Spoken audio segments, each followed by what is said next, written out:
Welcome to another SPbN production. The following is rated for mature audiences and may contain graphic themes that will be distressing to some viewers. As always, we recommend you ensure the safety and well-being of yourself and those around you at all times. Viewer discretion is advised.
Good evening and welcome to the St. Pete by Night Entertainment Network. St. Petersburg by Night is an online World of Darkness role-playing community originated in St. Petersburg, Florida, and now spreading to the world at large. My name is Kent, also known as Misha Kent on all social media, and I will be your storyteller tonight. And it's Sunday night, and you know what that means. It's time for Red Tide Rising, our Vampire the Masquerade 5th edition chronicle set in the city of Tampa, Florida, where a young coterie of Anarch kindred, a quickly diminishing coterie of Anarch kindred, attempt to carve out a piece of the city for their very own while combating the threats of the Camarilla and the looming presence of Guru in the area. But before we get to all that, I'd like you to go follow St. Pete by Night on all of the social media you see down below. And if you really like what you see, join the Discord community by following that Discord link where you can join over 150 community members who love the world of darkness and love talking about it. So come join us today. And if you really, really, really like what you see, go sign up for the Ko-fi down below to help support this program, this channel, and this community. We offer all kinds of extras, including behind the scenes content like Rosebud Thorns, sneak peeks to early access to artwork and merch discounts and much, much more. So go sign up for the Ko-fi today. Now, of course, it would take a pretty impressive cast of characters to make this story possible. So let's go ahead and introduce those characters now. Players, go ahead and introduce yourselves, if you please. Howdy, howdy. I'm Ace. Gaming is what brings us together today. And I play Beau Walker Toreador. And I'm Scott. I play Jeremiah Lockwood the Malkavian, and I am sick of roses, and I am horny for revenge. Well, perhaps on tonight's RBT, we'll have to have you rate your pain scale as far as how the episode went. So I know, I can turn it up or turn it. Anyway, let's go ahead and talk about what happened last week and where we are now. Last week, we saw the coterie conclude the investigation into the disappearing ghosts, where they found out that the white boatman, the reaper of sorts, the psychopomp that had been ferrying souls to the other side, felt that they were indebted several thousand souls due to the efforts of one Antonio Giovanni, who had been taking the souls and using them for their own devices. This led to a negotiation with Giovanni in which they were able to convince him to hand over at least half of the souls, but because of how convincing Beau has the tendency to be, he agreed to hand over all of the souls if it meant making his situation go away, because he said he could always make more, which is a very ominous thing to come out of a Hecata's mouth. You then delivered the souls to the boatman, who seemed satisfied and disappeared, allowing things to return as they should be. Now, if Giovanni has any lingering resentment over this whole affair remains to be seen. After the break, we saw Beau give a call to Talia, hoping to try and potentially honeypot lure into a situation to help aid in the potential assassination attempt against the Toreador. However, the response they received was anything but pleasant, as they had stated that they were likely going to replace Beau and that Beau had fallen out of favor with them. Beau then asked how to get back in Talia's good graces, and Talia said, kill the Malkavian, or at the very least, bring him to me staked. This puts Beau in a very potentially sticky and precarious situation going into any assassination attempts, so there may need to be some alterations to the plan as it currently stands. And what this means in terms of replacement for Beau, we may have gotten a hint at that at the end of last week's episode. So if you don't know, you should go back and watch that episode for more information. And then finally, Jeremiah received some very bad news of his own from Skeeter, as it was reported that Valentina had passed on and that they had aged quite dramatically while in captivity, which left some lingering questions for Jeremiah as to how old Valentina really was. And were they telling the truth? Did they even know how old they were? Is there some mental mind games going on here? Trust is definitely in question, and possibly even more in question, as while on a feeding expedition, Beau had to deal with 2 dead bodies from Bethany, as Bethany's hunger continues to go unsated, which leaves some lingering questions of their own. So we start out this week's episode with a bit of a check-in, a catch-up between the 2 oldest coterie members, and some potential for information to be shared. Will it be shared? Let's take a look. Our first scene begins at the Waiting Owl, the coteries hangout clubhouse, but now kind of a inherited responsibility, as with Valentina having been missing for several weeks, the responsibility of the business has passed on to Beau primarily, who has been trying to upkeep and see the business through, and so far doing a fairly successful job of at least keeping it afloat in anticipation of Valentina's return. A return that unfortunately will never come. What does that mean for the future of the Waiting Owl? What does that mean for the coterie? That is something to be discussed, as well as much, much more, as we find ourselves inside of the bar proper late at night after closing time, where the 2 members of the coterie come together. Question, would you have Doberman present, or is it literally just going to be the 2 of you? Just the 2 of them. Okay. So with the entire establishment empty and quiet, minimal lighting lit up so that nobody comes to the bar thinking that it's open, even though bars close at 3 by law. Law is more of a guideline here than an expectation. The scene is yours. I will ask you, going into this conversation, however, what is going through your mind as you prepare to head into this meeting? Beau, we'll start with you, and then Jeremiah. Beau, going into this, their mind is once again trying to focus on the facts, keeping the anger of the threat against their sister out of it. the mystery that she's still hungry even after killing 2 people, and the information about Talia, what all that entails. And Jeremiah. Jeremiah is still wrestling with the emotions of finding out that Val's dead, but he's done what he could to tamp them down, get it into a more logical point of view. He's not certain that he's going to tell Beau right away, because there is the matter of the leak, and having a piece of information that he's relatively certain only he has on this side of death is tempting for him to use as a point of leverage. But there's all the other dozen things that we have plates spinning in the air about that are also in the little conspiracy board in his mind. Now, I know that some of you made rouse checks for the day before we started filming, so go ahead and tell me what your hunger levels are at currently, Beau, and then Jeremiah. 2. 2. And Jeremiah? 1. 1. Okay, so you're both pretty level and sated for the moment. Beau, you feel a little bit more of that cloying feeling than usual, but nothing that is too disturbing or detracting from the current situation. So as I said, the 2 of you seated at one of the round tables in the center of this large wooden paneled floor. The scene is yours.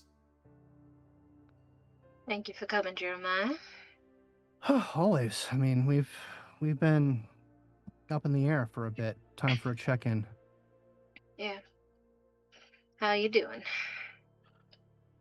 Been better. Lot of things going down. I think we need to really solidify how we're going to handle Talia, because that is... Yep. Speaking of, I did have a talk with her. Okay. She gave me 2 options. Run, or bring you to her dead. Really? Yeah. Apparently she's jealous that we are a step in the direction of a bond. And she knew about that. Yep. That is beginning to wear on me fairly seriously. I know there are ways. The sight is a pathway to many powers that some could be considered unnatural, but yeah, so she wants me dead. Yep. She either wants me to bring you to her already dead, or bring you to her staked.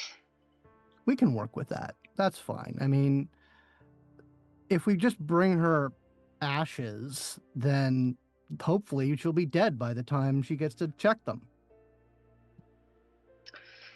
There is the added threat of... She said she wants to take another, but I don't know who. Look. She's gonna do horrible bitch shit because she's a horrible bitch. You have to offload any sense of responsibility for what she chooses to do.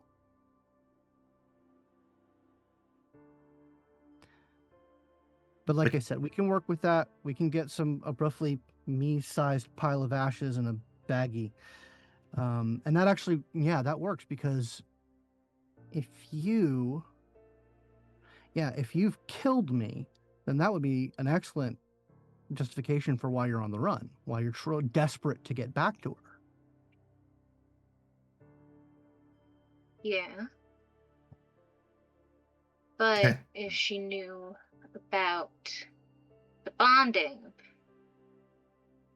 it's likely that she would know that we're faking. We can't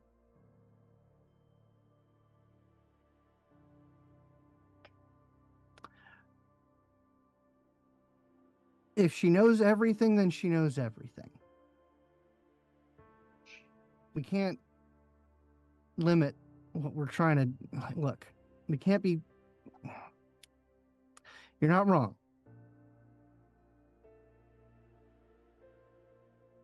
We could say you tried to kill me. Now, we'll remind you both of some important information. That bonding happened before you did the ritual to break the bond, Beau. So you still had Talia's blood in your system at that time. So it's possible that she's no longer directly linked in as she was before. Her knowing about the bonding isn't that surprising considering the circumstances of the time then. But now things have changed. You haven't fed on her in a great long while. And in fact, you took some pretty drastic steps to ensure that the bonding wasn't happening. But can you ever really be rid of the responsibility, like Jeremiah says? Because truthfully, a lot of this is your own actions, your choice to break that bond, your choice to sever that connection. And these are the repercussions of those actions.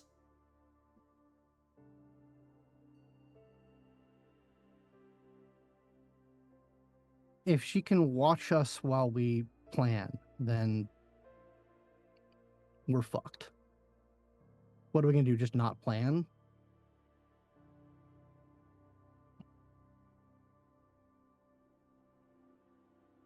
Or plan discreetly.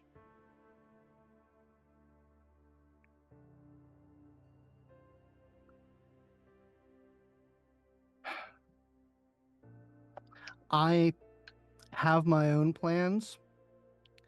I think I won't be there for the whole thing going down, so we can explain my absence. Yeah. You can say you tried to kill me, say you did kill me, and have a baggie of whatever. Ashes are cheap. We can make ashes.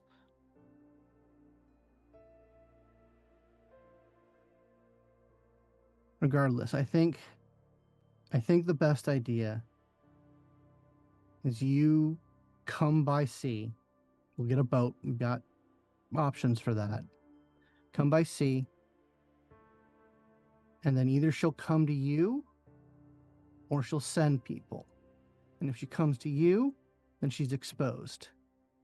If she sends people, then she's got less people. We just got to be ready for both scenarios. Plan for the worst, hope for the best. Yeah. Okay.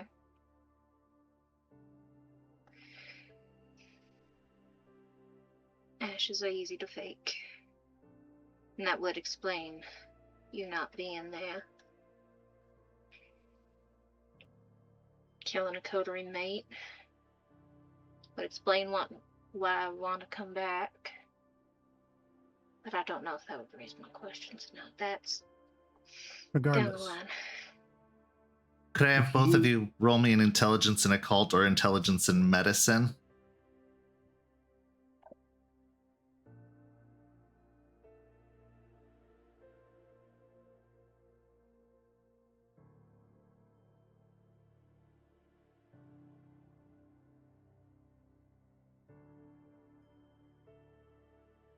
Two. Gonna willpower that? Yeah. 3. Okay, Beau for sure.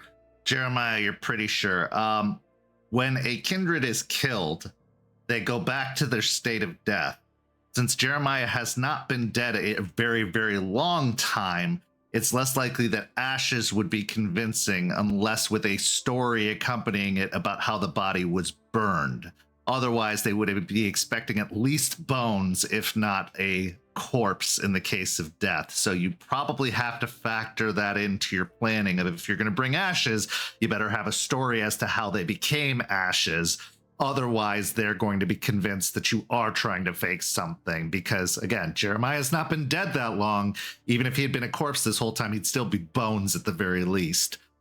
So just something to consider as you know about kindred death, that they go back to a state of death, not that they just immediately ash like Buffy the Vampire Slayer. They definitely do still retain a body shape unless there is fire involved.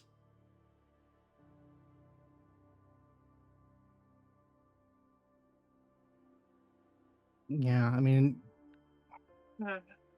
ashes are easy, but you have to sell her that you burned me. Or you left me out for the sun or something. That's exactly what I was thinking. Staked you, set you out to the sun, make doubly sure that you wouldn't come back. But then that raises the question of why didn't you just bring him staked? If you were able to go to that length, why not just bring him like that? No, the sun is not a great idea. You gotta, you burn me. You burn me. Okay.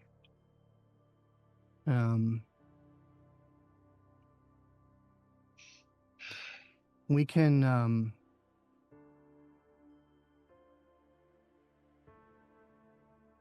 mean, I think the most important thing is we do this. The story works best if it's done quickly. If this literally just happened, and you're on the run,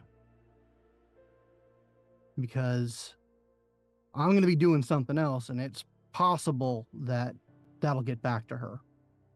What I'm up to. Yeah. So the timing's got to be right. We can sacrifice one of the cars we have, blow it up. So she might, that might catch wind. Something might happen. She might feasibly hear about that, and that'll be a data point. Oh, I love it. Oh, this is the messy bitch of me. We blow up the car. You send her like a selfie with the car burning behind me, and then like I got running, getting a boat. Okay. Now you got to sell it when you talk to her. You have to sell it. Yeah.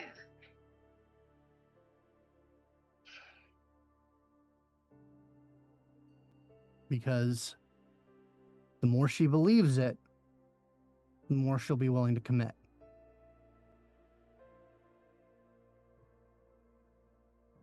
We'll talk with Skunk. We'll get him on board. This can't keep going on. We have to resolve this. Yeah. Can't have this shadow looming over us forever. Absolutely.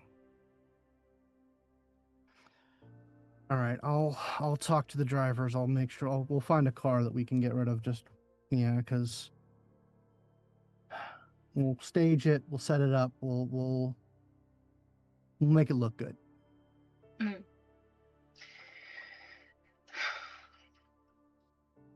Right.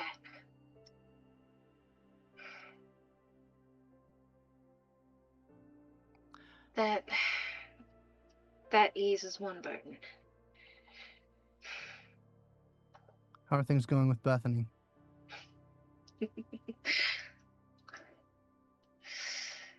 Not great.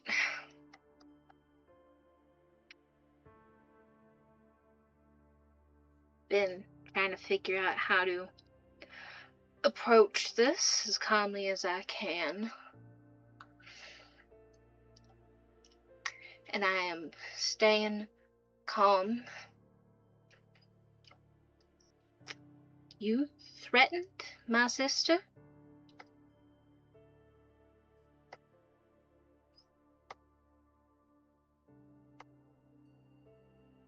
I wouldn't say threatened.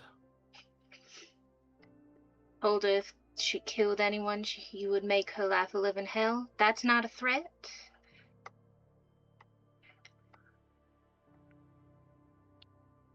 Motivation. Mm. Look, she's young. She needs to get it in her bones. I don't know how. I mean, do you relish the thought of dealing with her whiting out? I pity had to. She told me that you told her killing a person's the only way to get the hunger to go away. And yet I still had to deal with 2 bodies because it didn't go away, and I'm not sure why. Okay, hold on. That there's a lot that you put into that one sentence there. Mm-hmm. 2? 2. And I made sure she helped me clean it up. Good. That's...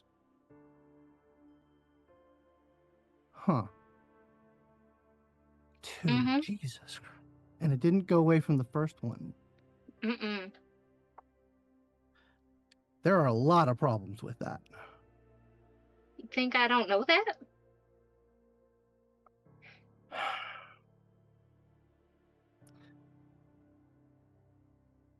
I'm trying not to belabor the point about how bad of a decision this was.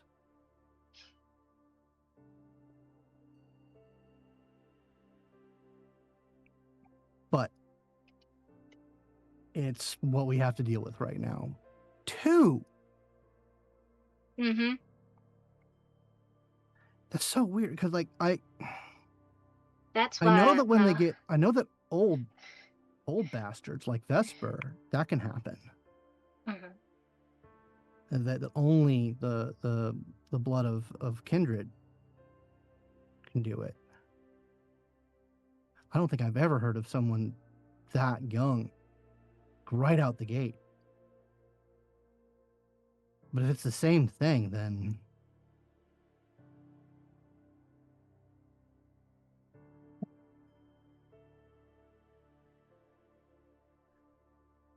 I tried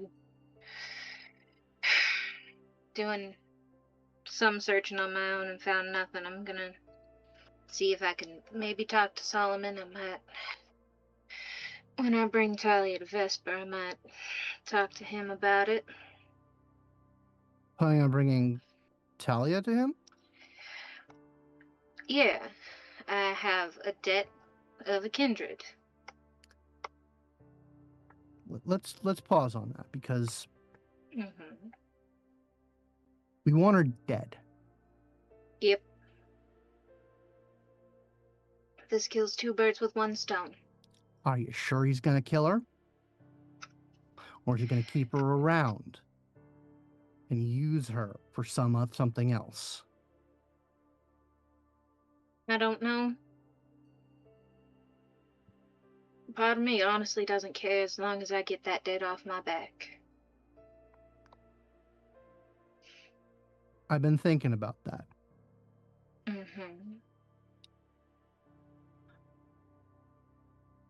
I think it's best to just end her. I've got something in the works. Something that we might be able to leverage to work that debt off. I don't have much longer. I know. I've got it set up. I just got to get the second part. Find someone who wants to owe me a really big favor. Or me to owe them a really big favor. Mm-hmm. It's not great. I don't feel good about it. But if we give him Talia, I wouldn't put it past him to keep her around. He said he was hungry.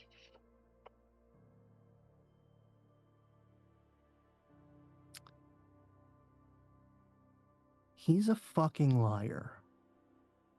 And a manipulator and a schemer. And he...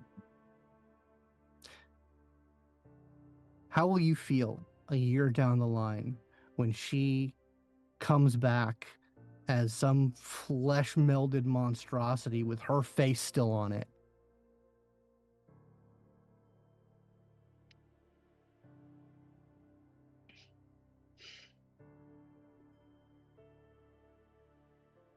It's tough, Beau, because Beau. that's not a terrible idea. I mean, knowing that her beauty has been distorted and that, like, that's a personal hell for her. So, Mm-hmm. is that really so terrible? But also, maybe he's not entirely wrong, because that does open up a wide range of possibilities in terms of manipulation and control. Yeah. She'll be bound to him, doing whatever he wants. And that's power still leveraged against us. A sick kind of smirk spreads on Beau's face at the thought of Talia becoming this twisted flesh monster. I mean, it's not completely unappetizing of an idea. Yeah, but do you then want that flesh monster, like, playing xylophone on your ribs? Mm. As long as I don't have a debt to Vesper, I don't see why that would be used against me. Because Vesper is another problem we're going to have to solve. Remember what I said about Val in August? He sent them there.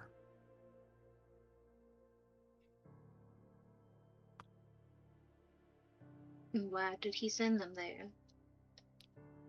Because there's something out in the woods that he wants, some sort of place of power. And I can do the fucking math.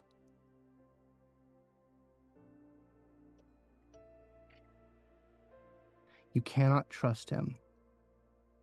Ever. I know he's done you a service that you greatly wanted. But the more we give, the more he has to do whatever he wants. Let's just assume that, like, he is just bored. You know how terrifying that is? A bored elder, and we keep handing him cards to play?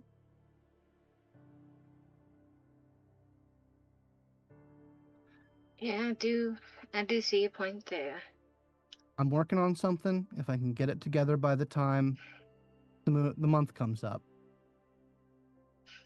let me do it. And then we can just kill her. And be done with her. Alright. But if it doesn't come through and she's dead, I have to figure something else out. I got it. We'll work something out. Because being in debt, I've got your back. Beau will lean back slightly and hold their hand out to Jeremiah. Do you promise? I promise.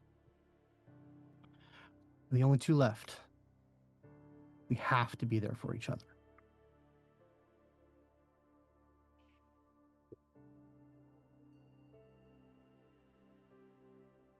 I'll trust you. I trust you too. Maybe not your judgment. But that's something we can work on. Right.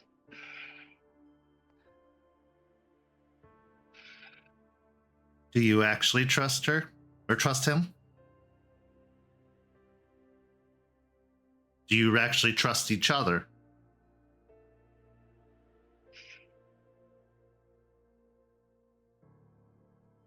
Beau's on the fence, but hasn't been shown a reason to not completely distrust Jeremiah. Did threaten your sister. He trusts him on a personal level, but the judgment is a problem. Okay. So I'd like both of you to make manipulation and subterfuge rolls, and both of you to make wits and insight rolls. Start with the manipulation and subterfuge to set the difficulty for both of you.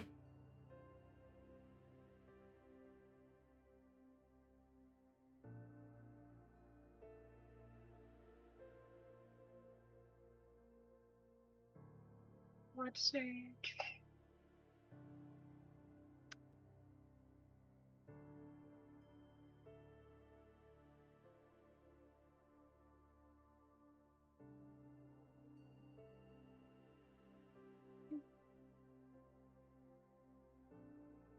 And what was the second rule?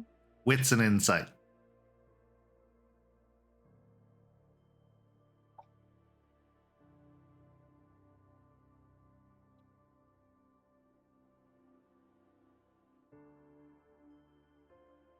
Chicken. Increased.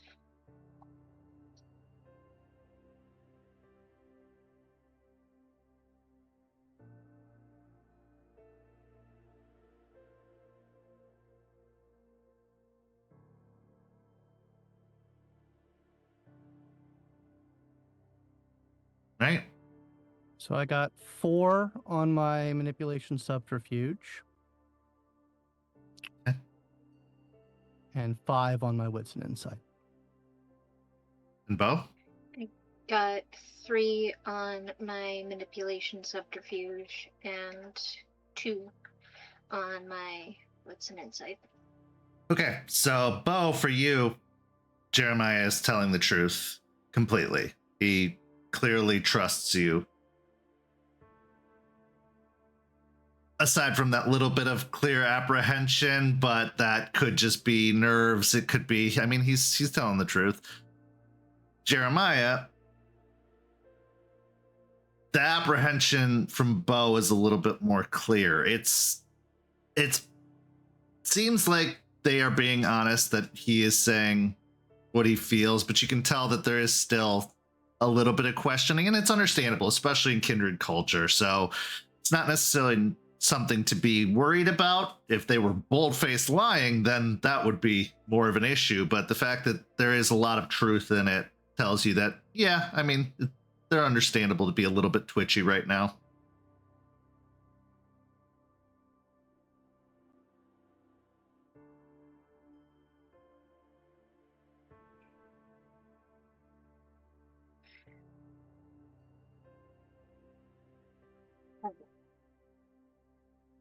Is there any other business that needs to be discussed?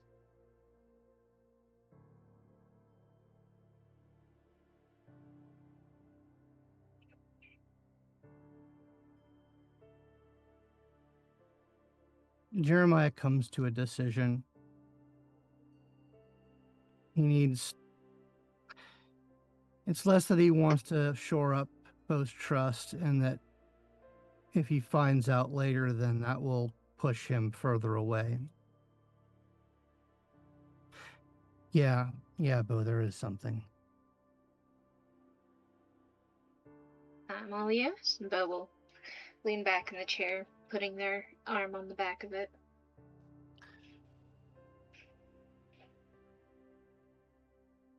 I'm going to mention it again.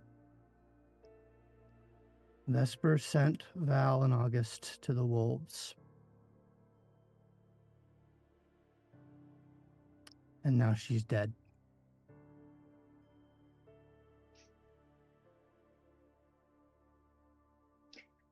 What?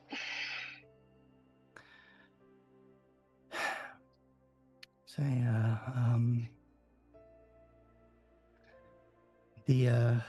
the blood wore off, and she aged rapidly. And she wasn't as old as she said she was. She was a lot older, apparently. No, that can't be right. I know.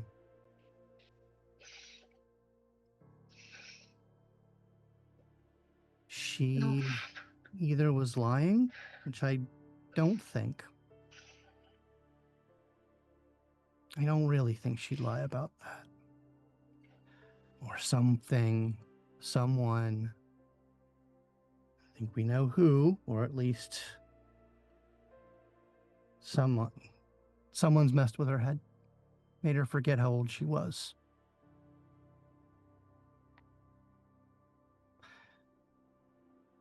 I wouldn't doubt Athame kept it going, but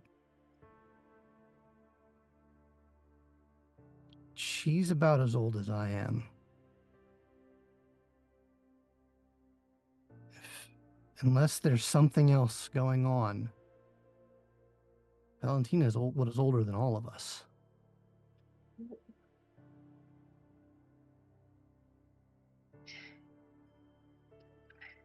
So she's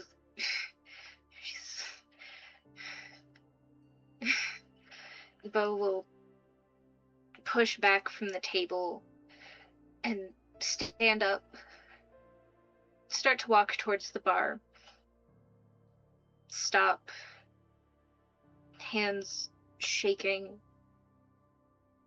and then just fall to his knees with his hands clutching his face.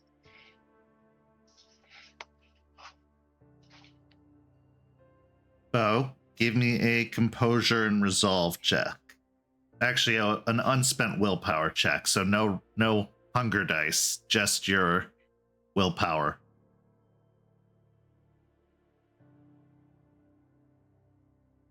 Two successes. Okay. You may continue as you were.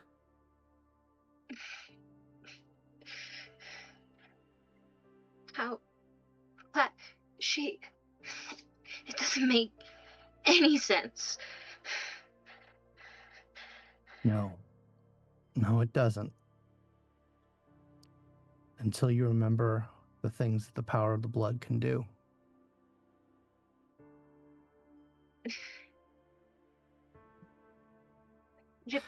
I know. Jeremiah will stand up from the table and go over and stand next to Beau. He won't get down with him, but he'll be there. He'll be close. I know that Gulen slows the aging process, but it stops it.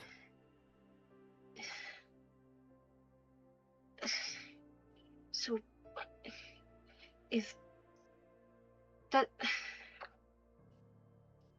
still doesn't make any sense. If she's as old as that, and Beau will reach out and just grab onto Jeremiah's pant leg. He'll put a hand on his hand. I can think of a couple options here. One, Athame's older than I thought. Two, she inherited Valentina from her sire or someone else.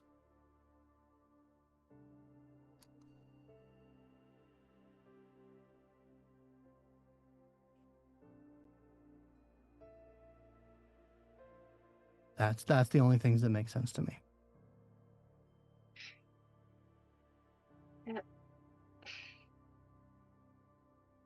That does make sense, but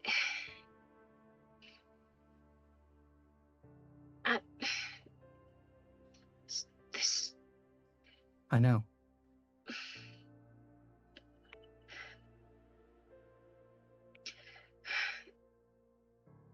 And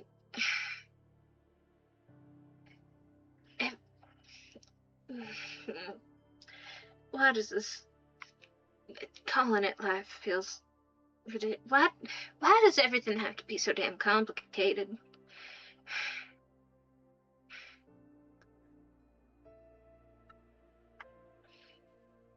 Because the world's complicated.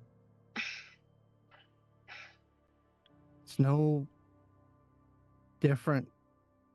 It's different from the mortals, but bad shit happens all the time to everyone.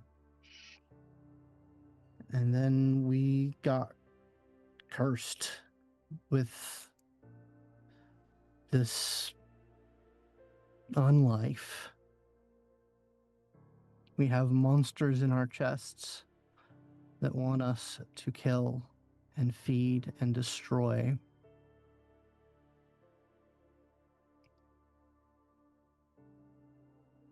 We have elders who've been at this for centuries, who've lost any semblance of a conscience.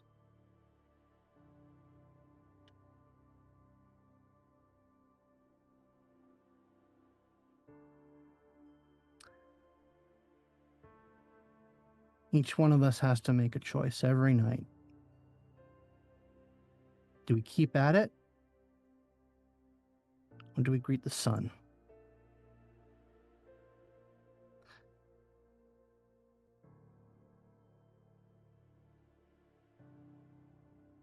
I look at it this way. This is one more bastard who has to pay.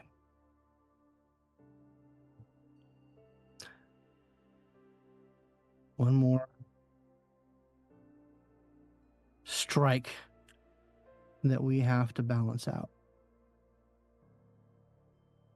Because if we're not trying to make things better, if we're not trying to get some justice in this world, then we might as well kiss the sun.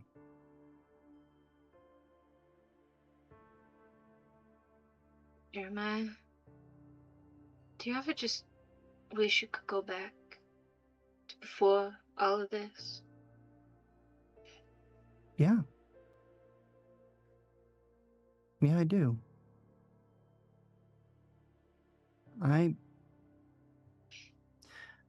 This happened to me. I didn't ask for this. I didn't know it was coming.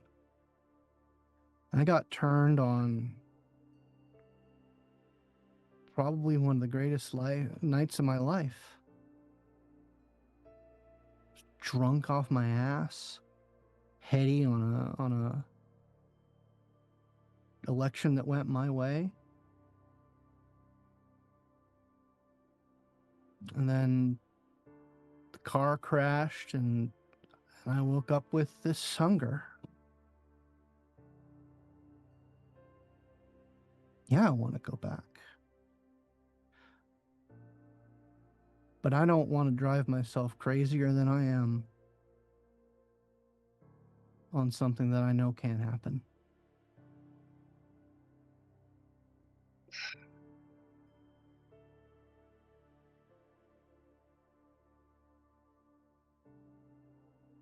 I've been thinking for a long time I wish I'd never met her, that I'd refused that night that she approached me at the bar. Those 3 years before becoming this.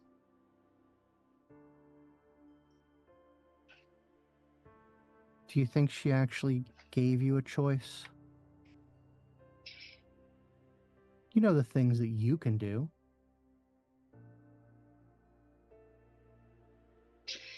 I don't know. I was under a bond at the time.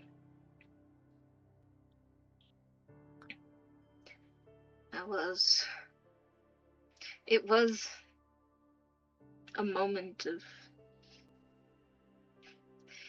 ecstasy. Right at the heart.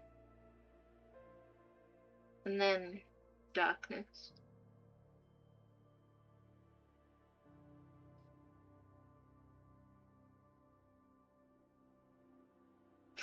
Part of me wonders if I could have even refused.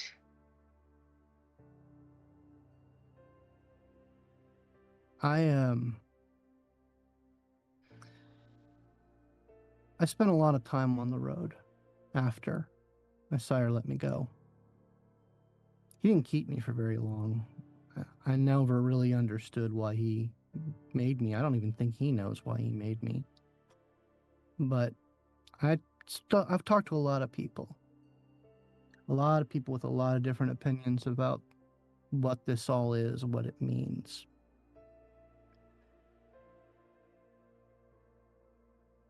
One guy reminds me a lot of August, actually. Smart, focused on, the blood and what it all means and what it all... He thinks that... He said that sometimes it doesn't work. sometimes people don't come back. And he thought that when we die, when we are faced with the option to defer judgment, we get a choice. And that every one of us that comes back made the choice to push the can down the line. And that's what damns us. I don't know if I believe that. I don't know if that's even remotely true. What I know, one night I was alive, and then I was dead. Beau will look up towards the apartment door.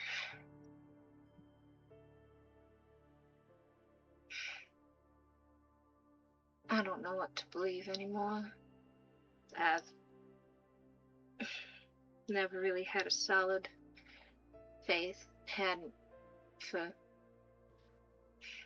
probably since I was about 7.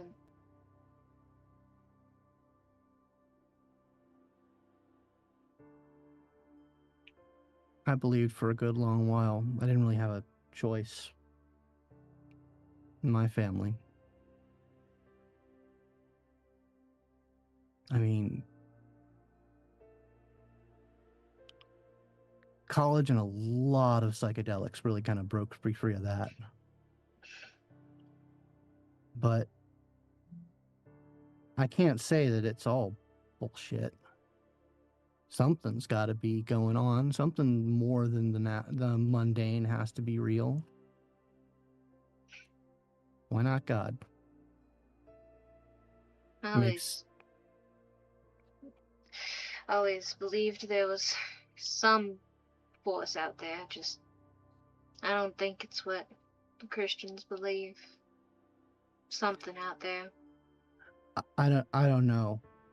It kind of makes sense because what is it? You know, we Cain was punished for killing his brother, and so he got turned into a monster that fucks up everything he touches, and his kids and grandkids and all the way down the line does the same. Just what kind of all-knowing God doesn't see the problem in that? What kind of all-knowing God drowns an entire world? Yeah. A powerful one, maybe a knowing one, but certainly not a loving one.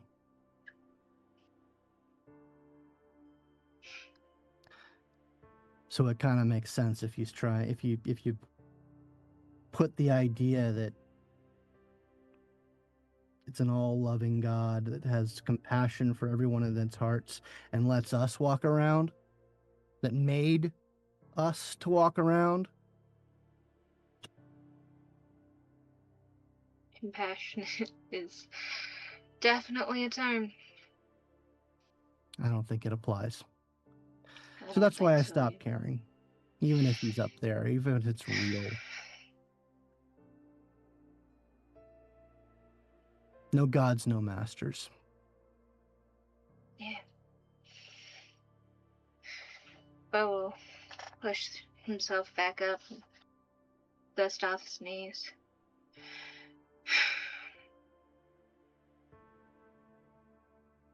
World's fucked up.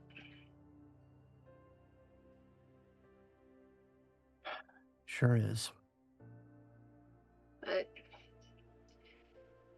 he'll playfully elbow Jeremiah's arm. At least we're stuck in it together.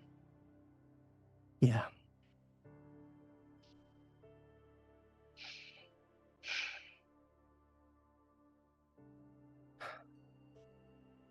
He'll look up to where Beau was looking before.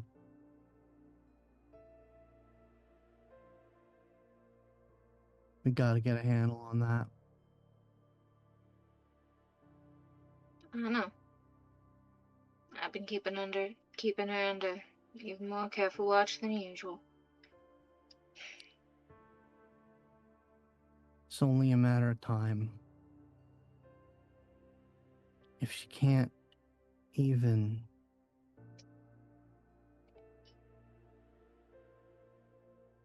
I don't want to have to see you go through her becoming a white.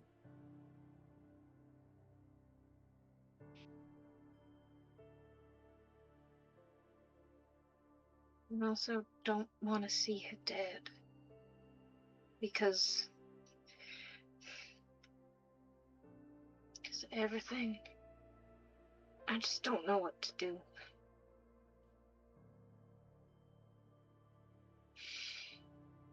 Not a lot of good options. No good know. options.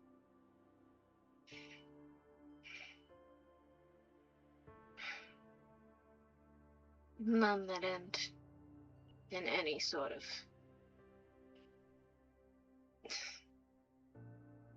Is there any real happy endings for us anyways? Depends on how many Camarilla bastards I take out before I eat the big one myself.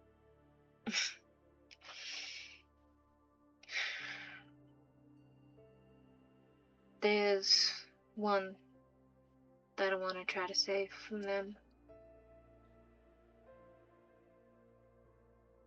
Who? My dad. He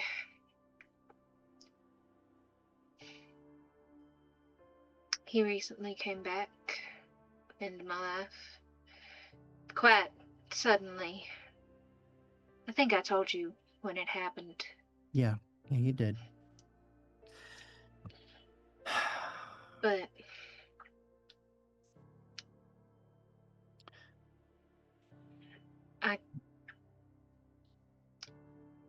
I want to get him out from under their thumb.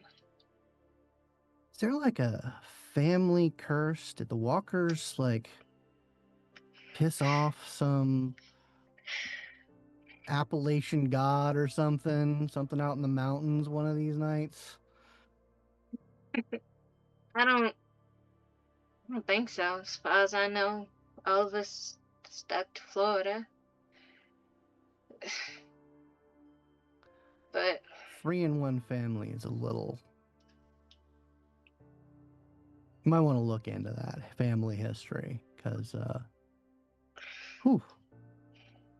I know at least on my dad's side it was a string of affairs that I guess that is one thing me and the old man have in common is can't resist a pretty face.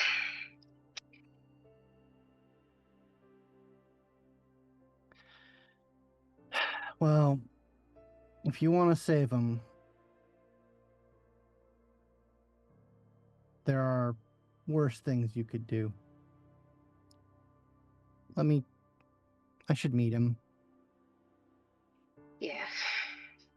I'll try to set up a meeting if he ever comes back round.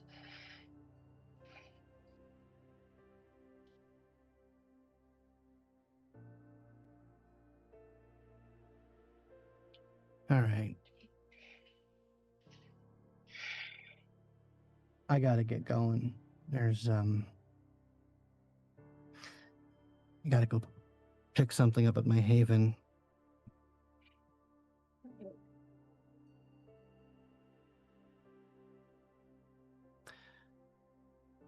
It's gonna be okay. We get your sire out of this world. It's gonna be one less thing hanging over our heads. We deal with Talia. Deal with Vespa. And then we worry about my sister.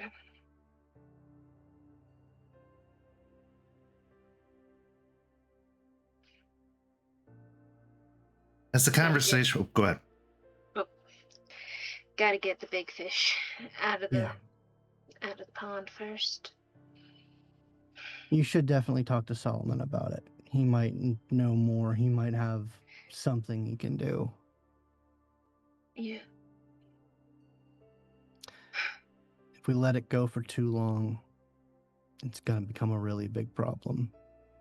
The kind of problem that gets a bunch of pissed off shape changers tearing our assholes out of our faces. Yep. That thought definitely did not escape my mind. All right, I got to get going. He'll put an arm around Beau, kind of knock heads. Head on a swivel. You know it.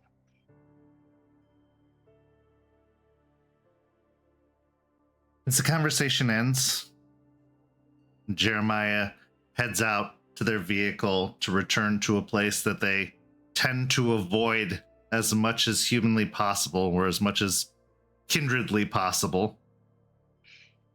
What's going through each of your minds now with the revelation of Valentina's death, with the news of 2 new souls having left this world in a violent and terrible way? Beau, we'll start with you, and then Jeremiah. As Jeremiah leaves, Valentina being dead weighs heavy on them, and they let that weight sit on them as they head up to the apartment and lock themselves in the bathroom to cry it out, to let out the anger and the loss of another person. There's also, in the back of their mind, Talia and Vesper, and how to get rid of her and deal with the debt.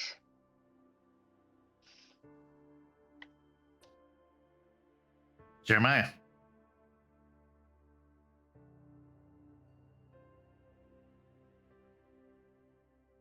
He is really hating the fact that he's now added the very real possibility that we're going to have to kill Bethany one of these nights soon. It's a problem that he never anticipated having to deal with. But the cards keep coming down and the hands keep getting less and less favorable. He doesn't see a good way out of that mess. And he doesn't want all the deaths hanging around his head, Beau's head, the consequences of it. He can't think of a better, more merciful solution than ending it quicker rather than later.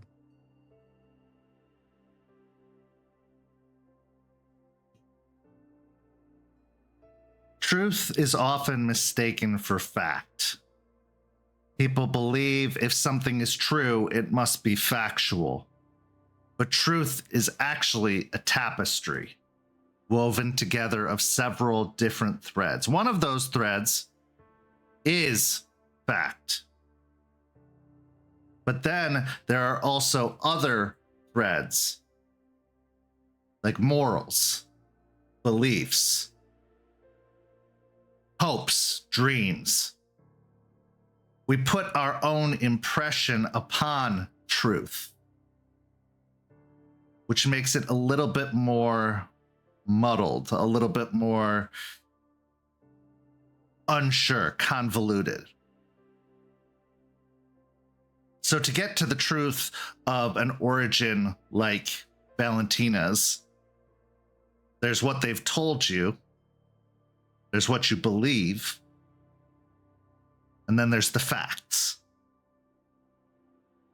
And sometimes getting to the heart of the truth means pulling at some of those threads that make it far more complicated. We now transition to our next scene. Jeremiah, as you begin the drive home, all of the thoughts running through your head of the conversation you just had with Beau, plus all of these new mysteries that have popped up. You're heading home to your haven, which a haven is supposed to be a place where a kindred feels safe, their private space, their domain, if you will.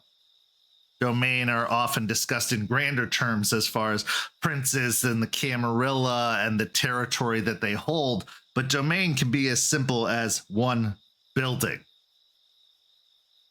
But your haven has felt less like a domain and more like some place to be avoided.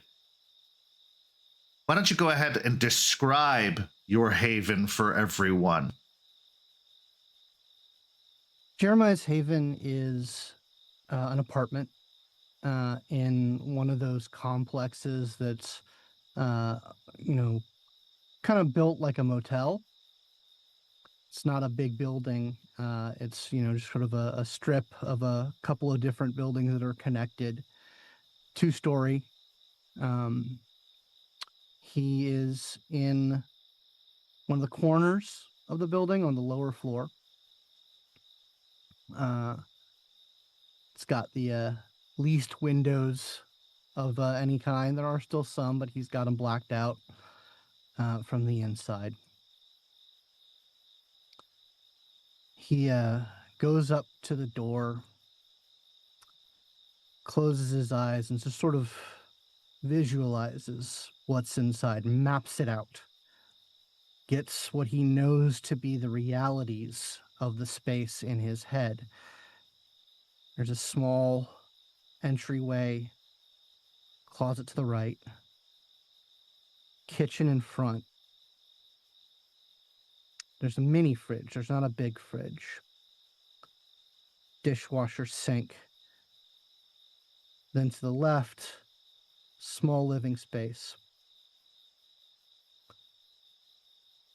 Down a little hall.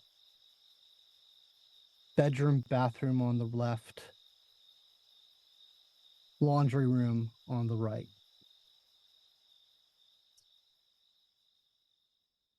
There's only a couple of pieces of furniture. A couch, nightstand, small bed. There's dishes in the pantry. There's canned goods that, haven't been touched since he moved in. Just, enough to make an appearance.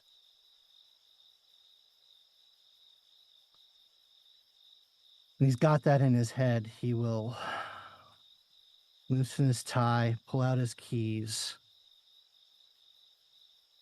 open the lock, and step in. As you step into the dark apartment, because you've had no reason to have the lights on, you've had no reason to make it look lived in. This is one of the more run-down apartment complexes to your preference, as it draws very little attention and there are much more intriguing things to be seen or investigated. Go ahead and roll me a wits and resolve. He is getting out of his shirt, trying to get as comfortable as possible.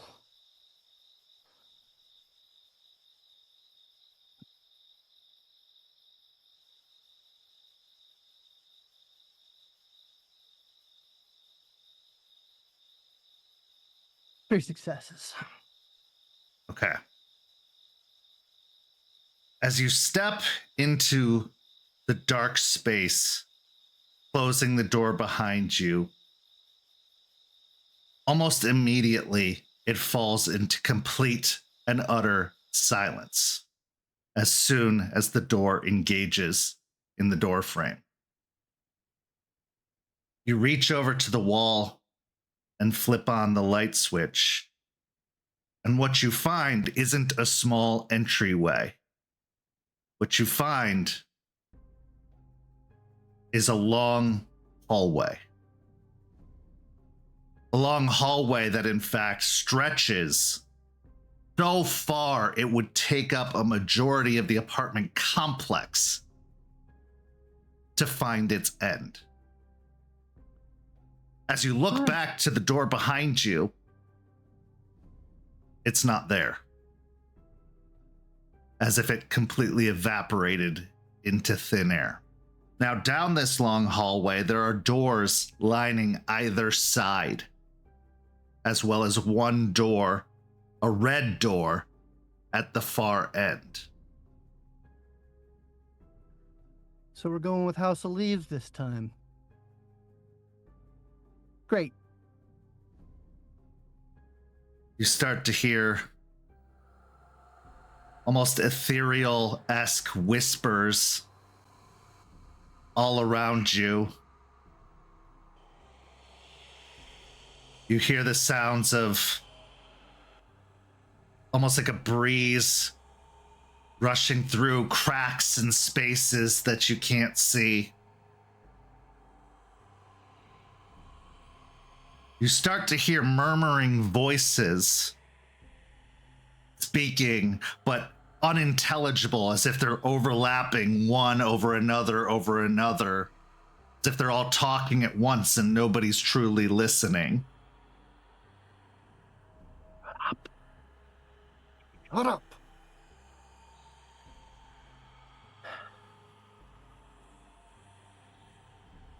He's gonna do some quick calculations, try and keep that image of what the place actually looks like in his head. Tries to map it onto what he's actually seeing. And just starts to walk forward, keeping his eye on the door to the right that he thinks is the laundry room. If he can get to the laundry room, he can get in to the dryer where he sleeps and just wait it out for the sun to come up. As you begin to walk down the hallway, you see that the doors on either side are painted green, and that they actually have placards positioned on the doorway. The first door you pass says Beau on the placard. And then across the hall from that, Valentina on the placard of the door to the left.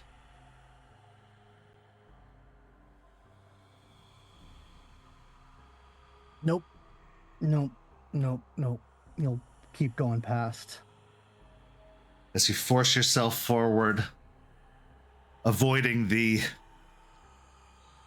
uncomfortable anxiety that's coming from this entire experience, you passed by the door labeled Beau, the door labeled Valentina, until you approach two more doors directly across from each other, both painted green, both with the same copper placards on them. This one, to the right, says Alexei. The one to the left says Devnal.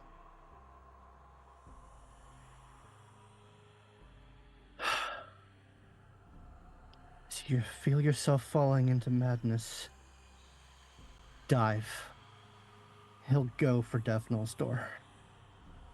Okay. As you step over to Devnal's door, you grab the handle and you try to turn it, but you find that it's locked.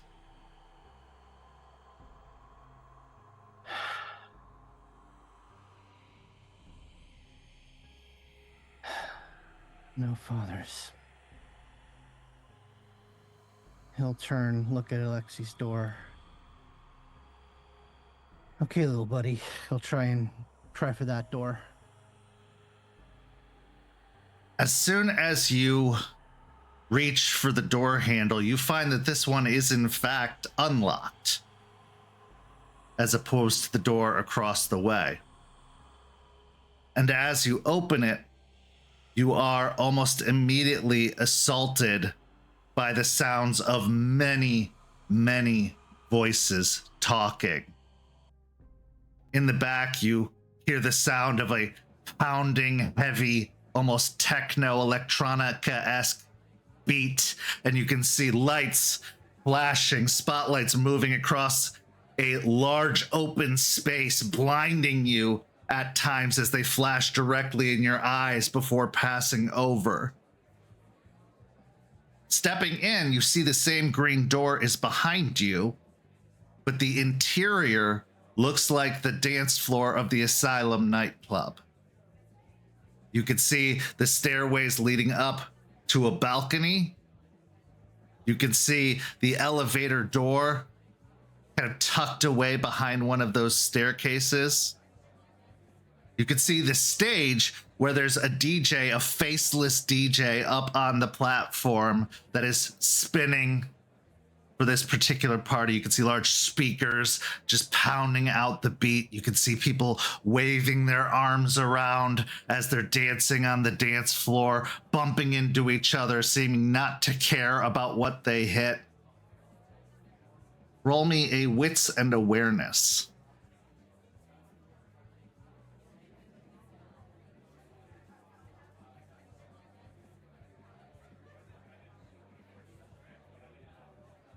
Three successes. As you're looking around, all of the individuals seem to be, for the most part, faceless. Can't really identify anyone. Their features are just kind of a blurred wash, even though they might have different colored hair, different builds and postures. Roll me a wits and insight.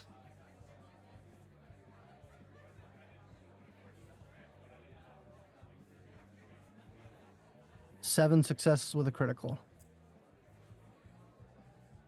What you're putting together through this scenario, as you're analyzing it, considering it, the reason these people are faceless is because these are people you have not met yet. But then as you look around, you see closer to the stage, one of the dancing individuals seems to be a young woman-esque build with very pink hair that seems to flow down with like little buns up at the top. She's wearing the most outlandish attire, very bright, very brilliant, very vibrant attire. You can see what looks to be flecks and sparkles of makeup coming off her featureless face otherwise, but you can see the sparkling off of the lights as if there are little gems kind of glued to her face. You also see another man nearby who is also featureless but seems to be dressed in less vibrant, brilliant clothing. It's more blend-in attire. And actually, looking at it, it is very reminiscent of how you would see Dev Null dress. You can hear, just out of nowhere, almost like the tapping of keys as you look upon him, that same kind of clicking sensation of a keyboard. Your eyes are then drawn to the stage once more, and the featureless DJ is replaced by the goggled-wearing Alexei, the lights on his goggles glowing brilliantly in a pattern all around, his blonde hair wild and untamed from beneath as he spins at the record player.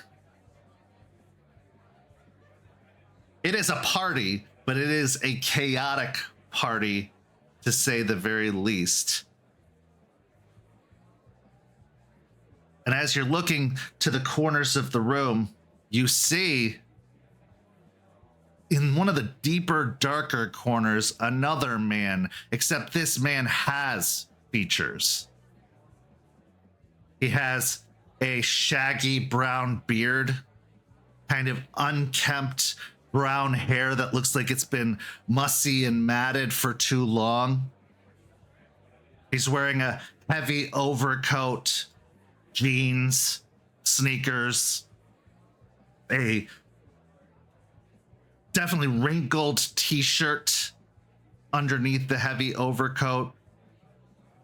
And he looks just exhausted, spent, drained.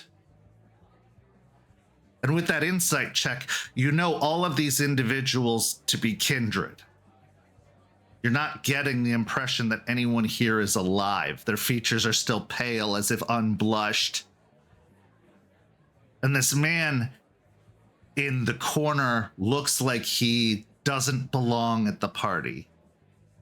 Like he too is lost in this club.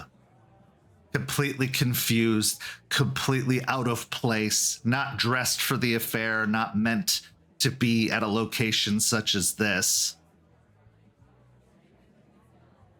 As you study him further, you can see that there are thorned vines that seem to wrap around his legs, as well as hands with no owner holding his wrists, as if they taper off into almost like darkness in the corners, holding his wrists, keeping his hands from being able to move or break free. And the hands are gray and gnarled, having long fingernails extending from them. And he has the most pleading, exasperated, helpless look on his face. Now the party, the dance floor is crowded. It's wall to wall people in this dance floor. So it's really hard to navigate or move your way through. And the music is so loud, it's impossible to hear any of the conversations that are taking place. These overlapping voices talking to one another. What would you like to do?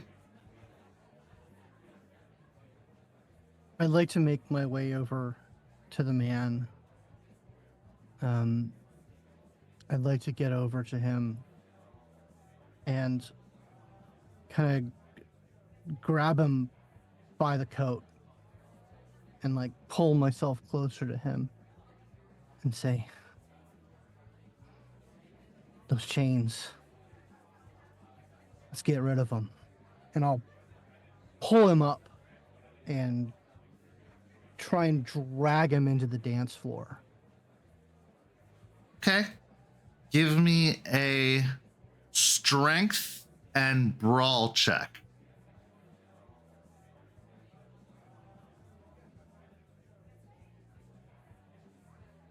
Failure. As you try to pull at him, you find that you are just tearing away hunks of fabric. He looks to you and almost fleetingly says something, but it just comes out as blah, blah, blah, blah, blah, blah, blah. As you attempt to reach forward again, you feel the bodies come crashing against you of the people dancing on the dance floor, pushing you further and further away until you're almost unwillingly thrust outside of the green door, which slams shut behind you. The nameplate of Alexei still remaining on the door. And you find yourself in the hallway once more.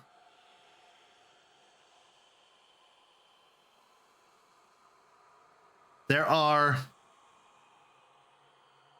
4 more doors left in the hallway, and then the red door at the end. I'll look back at the Alexei door. I tried, cousin. And I'll move down the hallway, seeing what doors are available. The next two doors you see also painted green, also with name placards. One says Talia, and the other says Athame.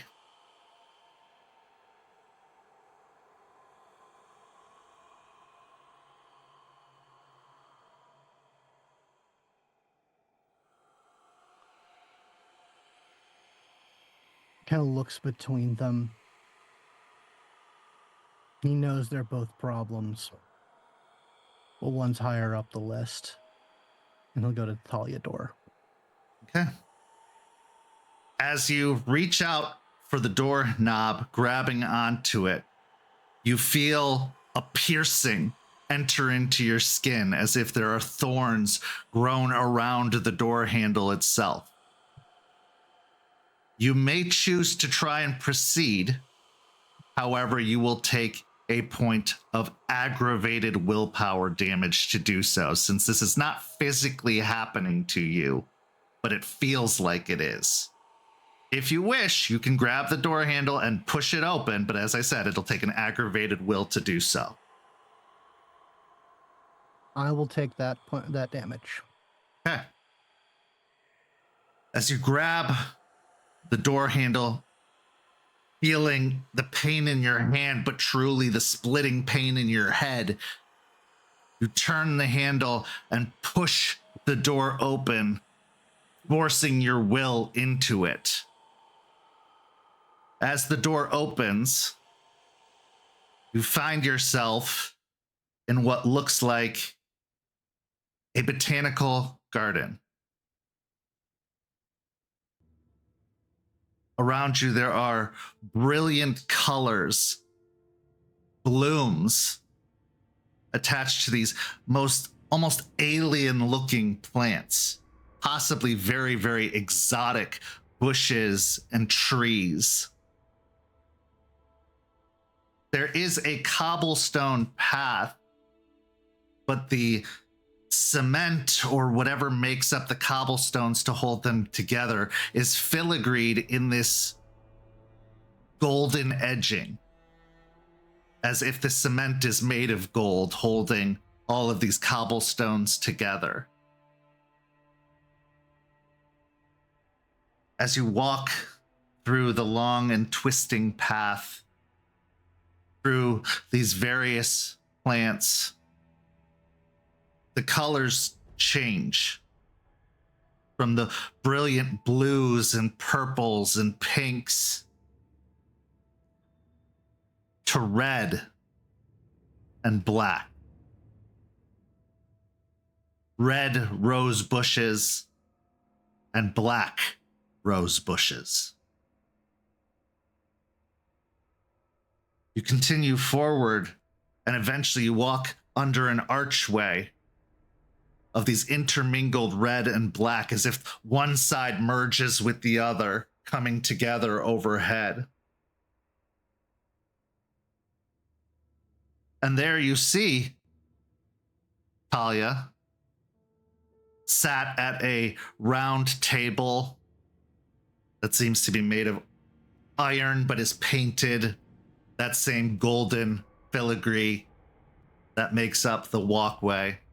There are two chairs, both of them also painted in that filigree.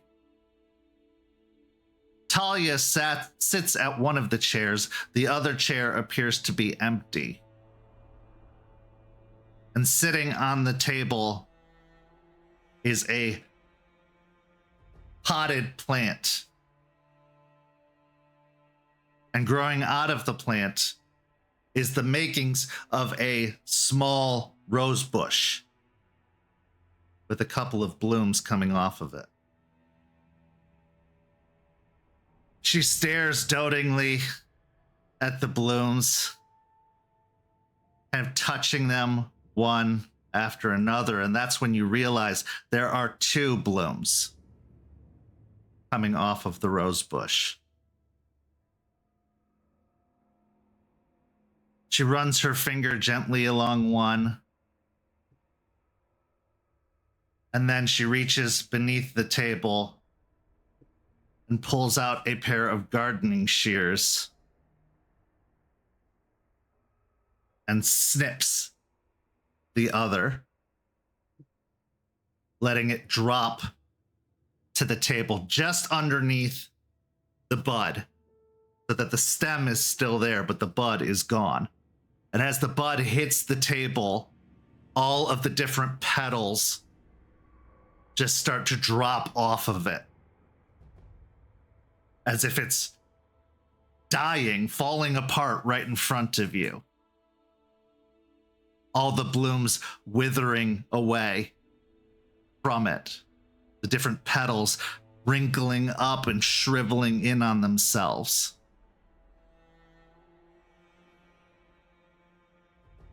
She looks towards the one remaining bud bloom.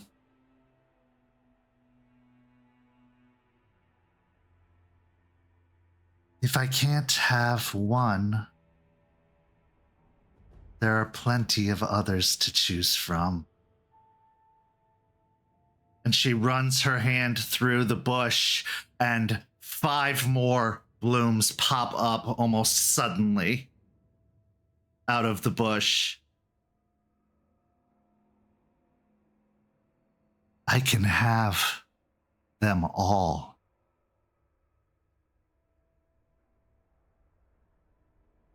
What do you do?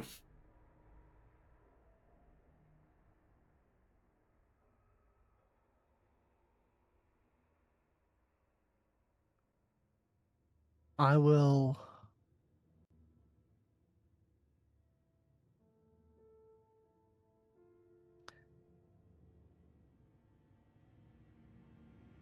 walk slowly up behind her as she's enthralled with the bush. I'll get as close to her as I can, lean down, and whisper in her ear, "Fucking choke on him."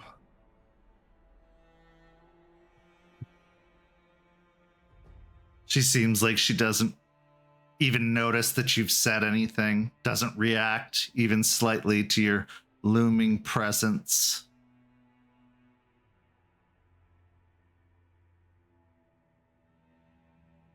This is just the start.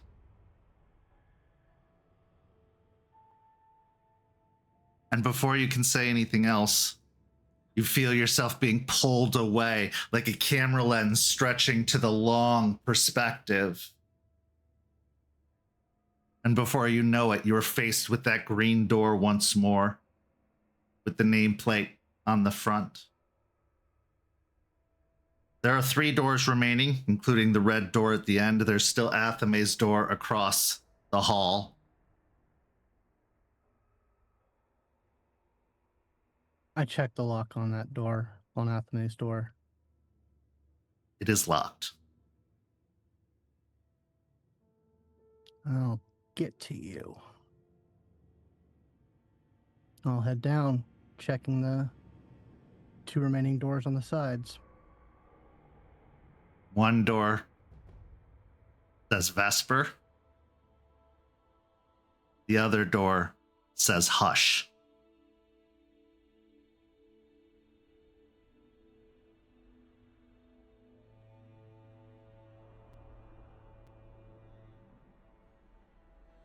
Go big or go home. I will open the door that says Hush. Okay. As you open the door, holding on to the handle, you're suddenly jerked in to the room as if pulled against your will. You go basically tumbling into the room, unable to keep a hold of the door handle as you slip free and go tumbling forward. And it is completely black. Pitch black, utter darkness.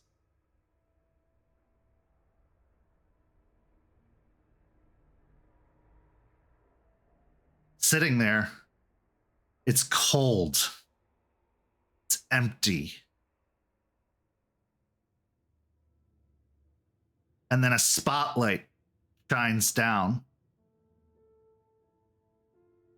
upon a white, faceless, featureless individual dressed in a suit and tie. Their limbs seem to be stretched, and they seem to be taller than they are possible, than is humanly possible.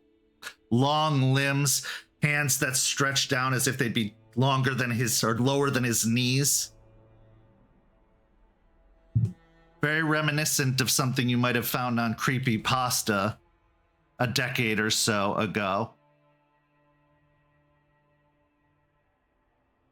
They cock their head and are looking directly at you without eyes. You just get that feeling.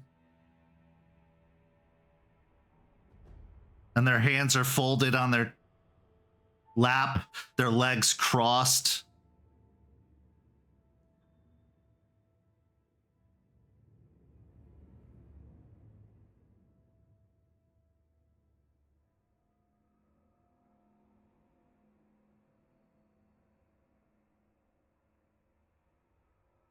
This isn't your world anymore. It's grown past you. There's nothing for you here. Go back to sleep.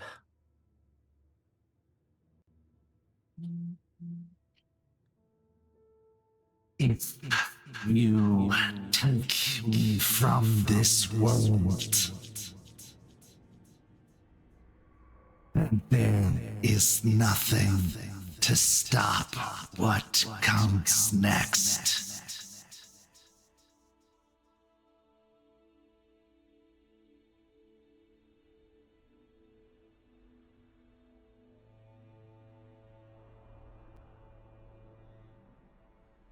Long have I preserved, protected, and fought against what you fear most.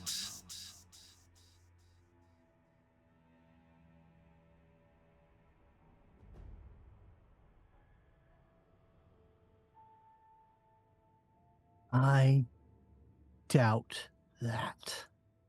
I don't fear ancient monsters. I don't fear gods of blood. I fear becoming you. I'd rather die. Go back to sleep.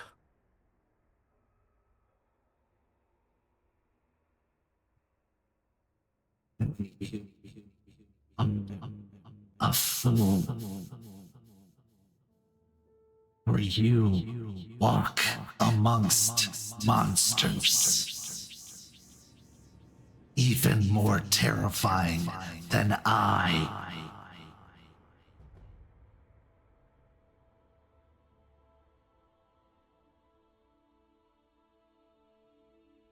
The spotlight goes out, the individual disappearing. You hear the creaking of the door opening and the light from the hallway showing you the way out. This room has no dimensions, no size. You can't tell how far it extends. The light just is almost eaten up by the darkness it shines into.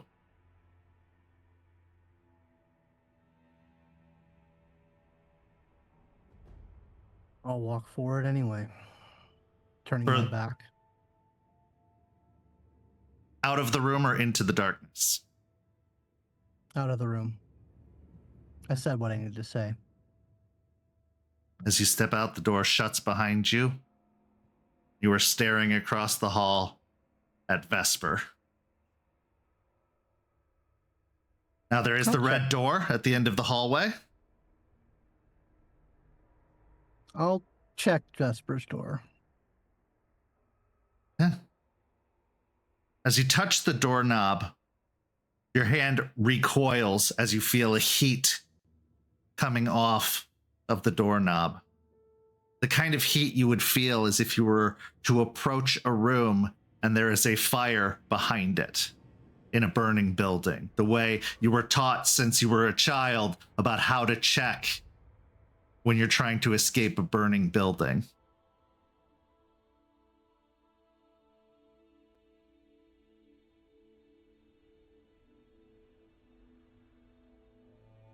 Knowledge is power. I'll open the door. Okay. Make me a dexterity and athletics check.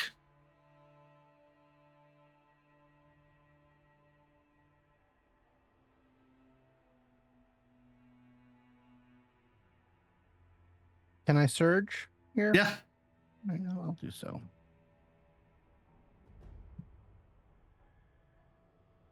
Do not get hungrier.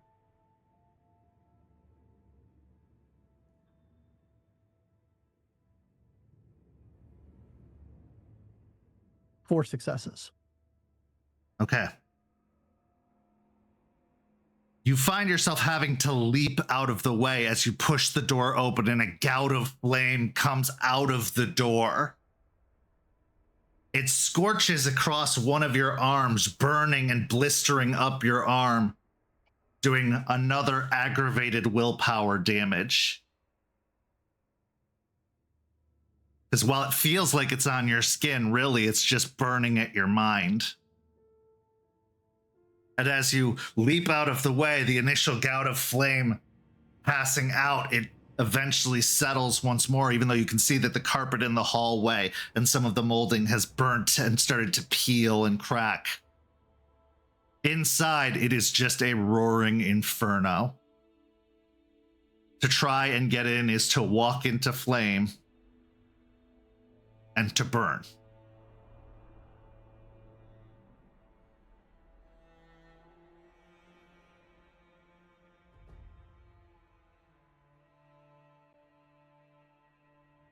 Can't learn much from that, then. If you are fire, then you will burn yourself. And I'll walk past it. All that remains is the red door at the end of the hallway. I'll look to see if there's a label or a placard there. No.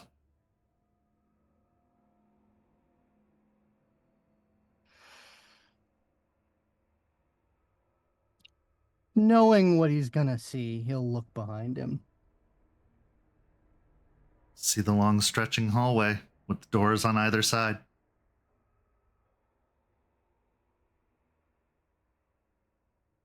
He'll turn back around, put his hand on the door, and push it. As you push the door in, roll me another resolve and wits.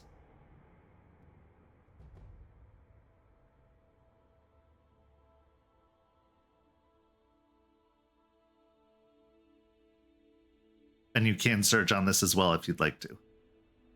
Yeah, I think I will.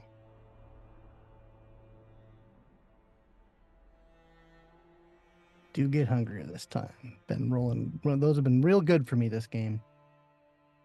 But not now. 2 successes. Okay. As you push open the door, you see a long aisle going into a church. Pews on either side, leading all the way up to an altar. You recognize this church. How could you not? It was your parents' church, the one you went to every single Sunday. Youth group on Wednesdays. You hear the sound of a choir singing. You hear the nonsensical words of a preacher. And you feel the heart beat in your chest. You, in fact, gasp for breath, not realizing that you need to breathe, being so conditioned that you don't.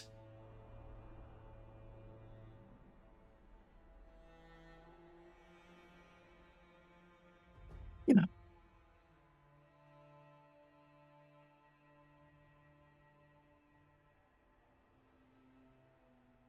For the moment, you are human.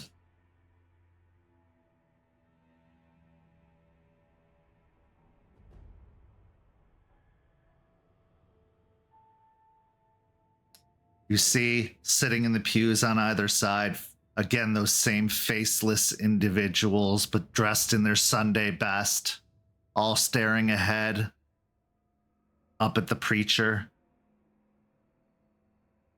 As you look up, finally out of that kind of exhaustion, although that exhilaration of having to breathe, the pounding of your heart in your chest, beating against your ribs. You see the preacher. You recognize the preacher because the preacher up at the pulpit is you. A little bit older.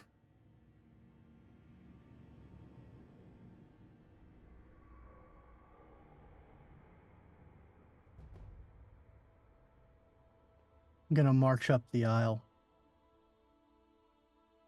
I'm going to go right up to the pulpit. You fucking sold out, man. They actually, oh, go ahead. You didn't have to do this. This didn't have to be your life. It's all fucking lies. They actually turn to look at you.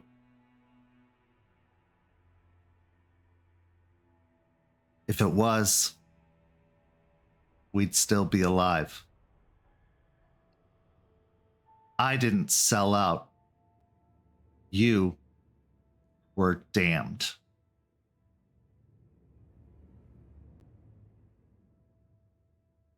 By whose law? Who set it up? Who let it happen? By the only law that matters. And under his robes, a stake comes out and comes driving into your chest. You kind of fall back onto the floor, feeling yourself die all over again. And when you open your eyes, you are on the floor of your apartment entryway. The door still partially open behind you from where you'd opened it. The room's still dark. The light's still off. Everything as it should be. Everything you'd originally had mapped out in your mind.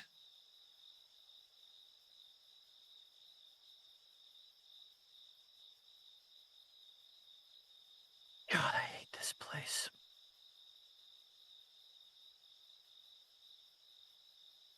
He'll stand up.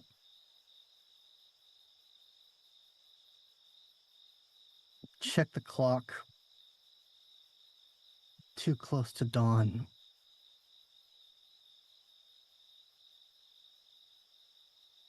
He'll go to the laundry room. Open up the dryer. It's been modified so that he can more comfortably climb in. And that he can open it from the inside. He'll climb in, get into the fetal position, shut the door, and wait to be a corpse. No dreams when you're dead. Just like in the vision in the church, you feel yourself die all over again, plunging into that blissful, quiet darkness. And this is where we'll go to break. We'll be back in just a few minutes with the second half of tonight's story.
Welcome back.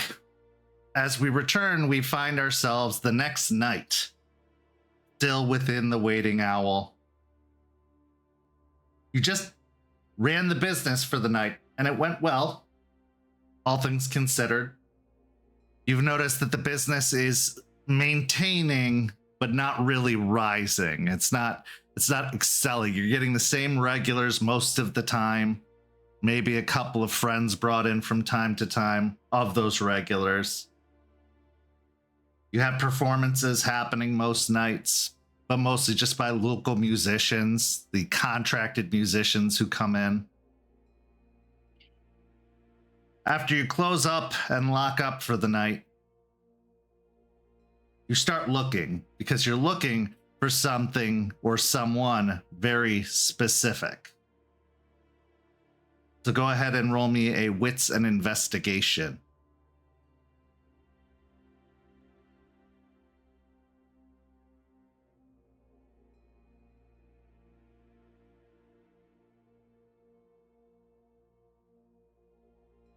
3 successes. Okay. So as you look around the area for the Ratkin who has taken up residence at the bar,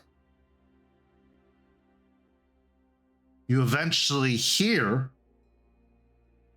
a scurrying from behind the bar itself, similar to where they had last revealed themselves, so to speak, in the past. As you look over, you see a little pink rat tail go beneath one of the counters.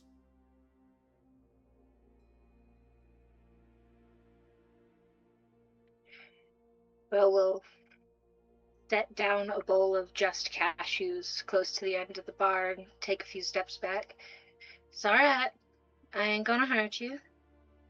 Just want to have a talk if you're able. Go ahead and make me a charisma and persuasion. No awe and no beauty in this case. Okay. They can't see you first off, so the beauty doesn't really help, and the awe, well, that's a whole different thing.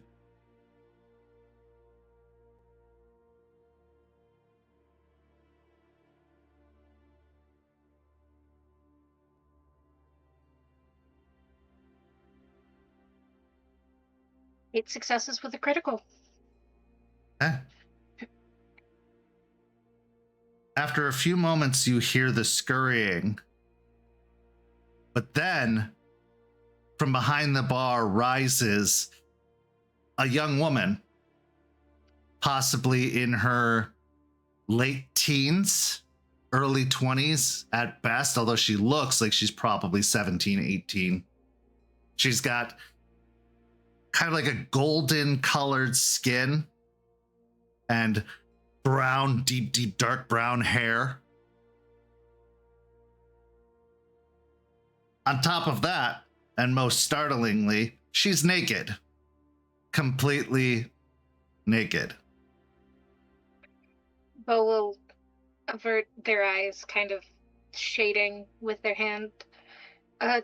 Do you need some clothes? Why? Does it make you uncomfortable? A little bit. I've always been a little, I guess, prudish is the best way to say it. I'm 18 if it helps. You're not like committing a felony. That wasn't my worry. I try to be respectful of other people and their bodies. All right, if it'll make you feel better, yeah, I'd love some clothes. All right. And Bo will rush up to the apartment, grab one of their old dresses, and bring it down to her. She takes the dress and holds it out at full arm's length, looking it up and down. Are you a fucking hick? They'll just motion to what they're wearing. This is very like Little House on the Prairie. Yeah. Kind of was. All right. She pulls it over her head and kind of weasels her way into it, and it looks not right at all. This whole imagery of what appears to be a street kid wearing a Little House on the Prairie frock, effectively, that is definitely too big for her because she is very smaller on the smaller end of stature. Walks over to the dish of nuts and starts popping them into her mouth. So what do you want to talk about? Well, I mostly wanted to meet you. You've been in this establishment, and well, it feels odd not, getting to know you, if that makes sense. Sure. Do you got a name? Yes. Do you want to share that name? Well, what have you been calling me? Goldie. Oh, that The works. golden first. All right.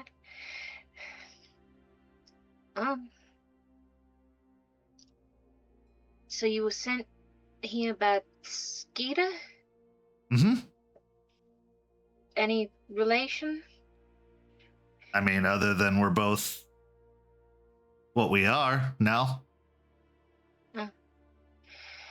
Alright. So how does, forgive me for asking, how does all of that work? Well, one day we're human and the next day we're not. I mean, it's not that different, I suppose, as what happens to you, except we don't die. You don't get a choice in the matter? Hell no. Hmm. We're just kind of picked. If you had the choice, would you have chosen this?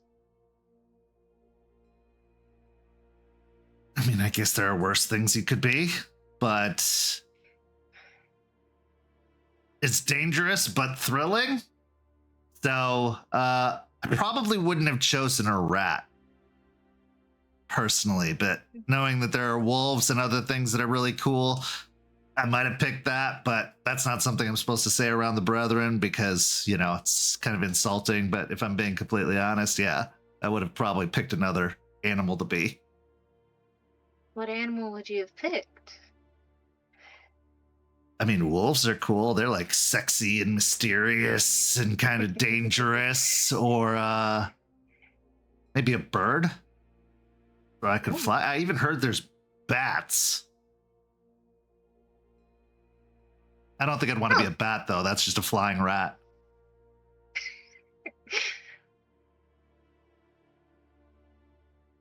Yeah.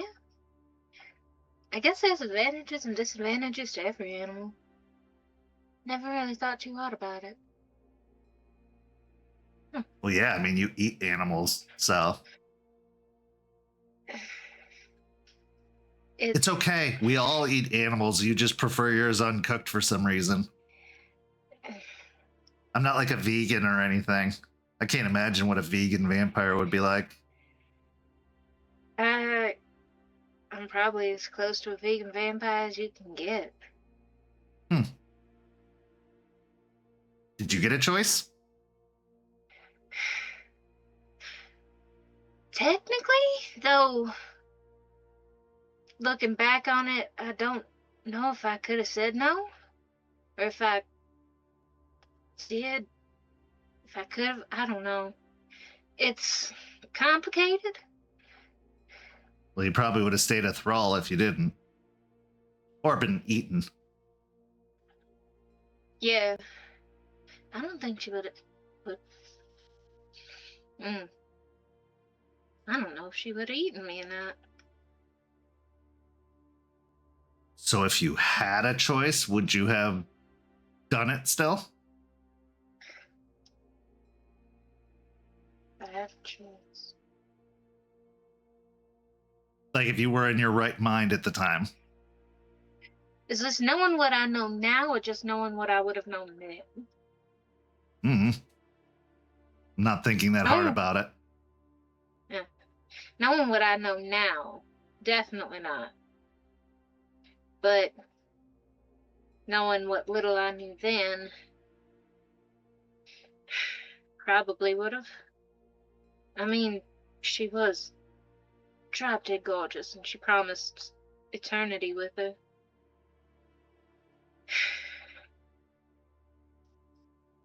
I get that. There's this bartender I have the hots for, but he doesn't seem to feel the same. Fine.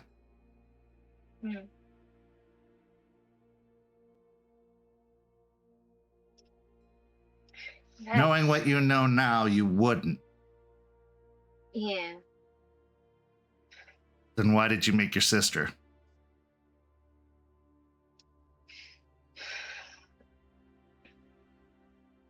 From the sounds of it, you didn't really give her a choice either.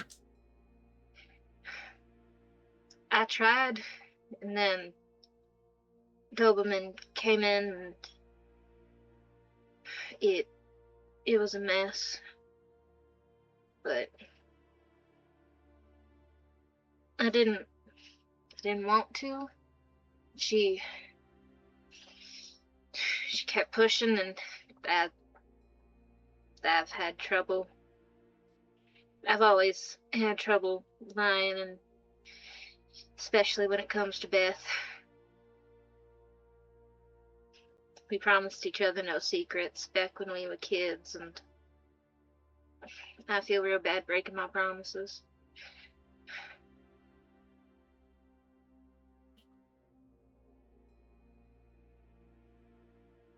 Okay. Why didn't you just thrall her, I guess? Why did you turn her or kill her or whatever? Crawling her felt more cruel.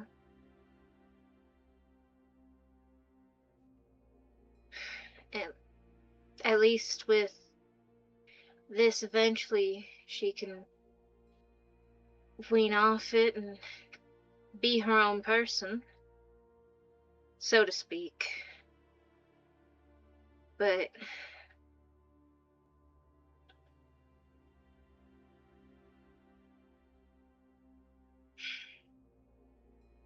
if I had the ability, I would have just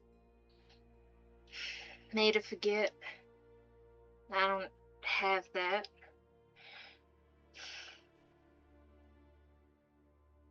Maybe that's something I should learn. Maybe. Especially if you don't lie very good. Yeah.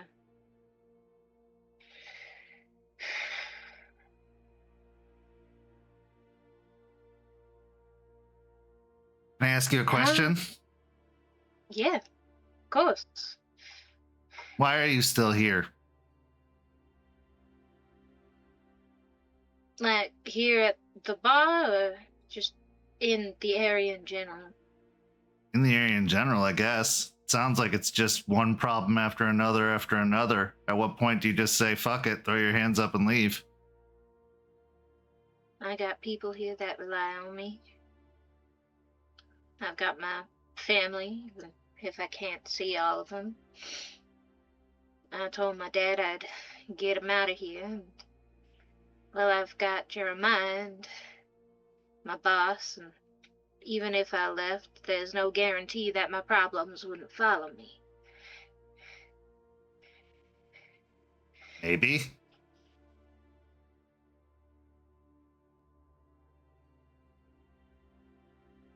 Jeremiah gets this really stressed look on his face every time he's here. Usually, because it's always bad news whenever he's here. I don't blame him for getting stressed about that. But do you think it's helping him that you're here or hurting him? Both. Right now, we're the only two. And I don't want to leave him alone.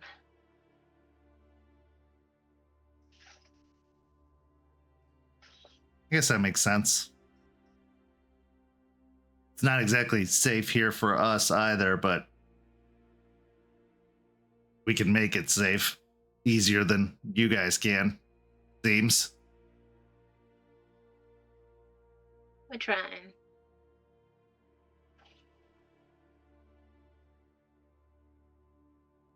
Do you like being what you are? Yes and no. I'm able to do things that I wasn't able to do before. I'm a lot more convincing. But the hunger and accidentally killing people, it weighs on you. Bet. And even in the more convincing, you're kind of manipulating people, forcing them to think what you want to think or do what you want to do. I try to be careful about that. I do my best not to use what I've got for evil.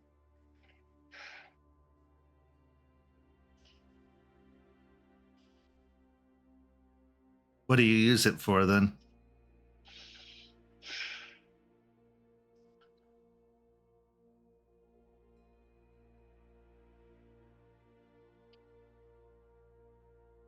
I try to make things better as best I can.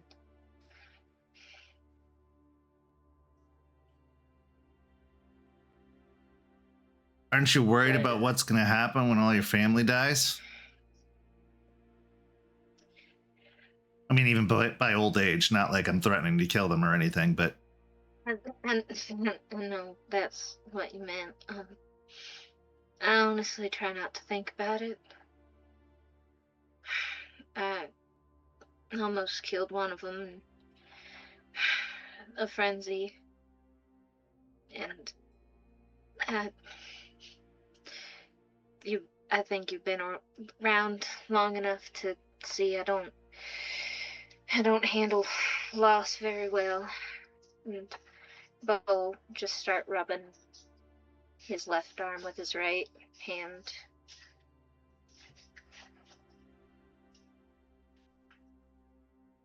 Well, as far as I can tell, there's a lot of it in being what you are. There's a lot of it in being what I am too, but I'll die one day and I can just not have to worry about it. That is true. You do have that luxury, I guess. It's weird to think of that as a luxury, but... Life's only worth living because it ends.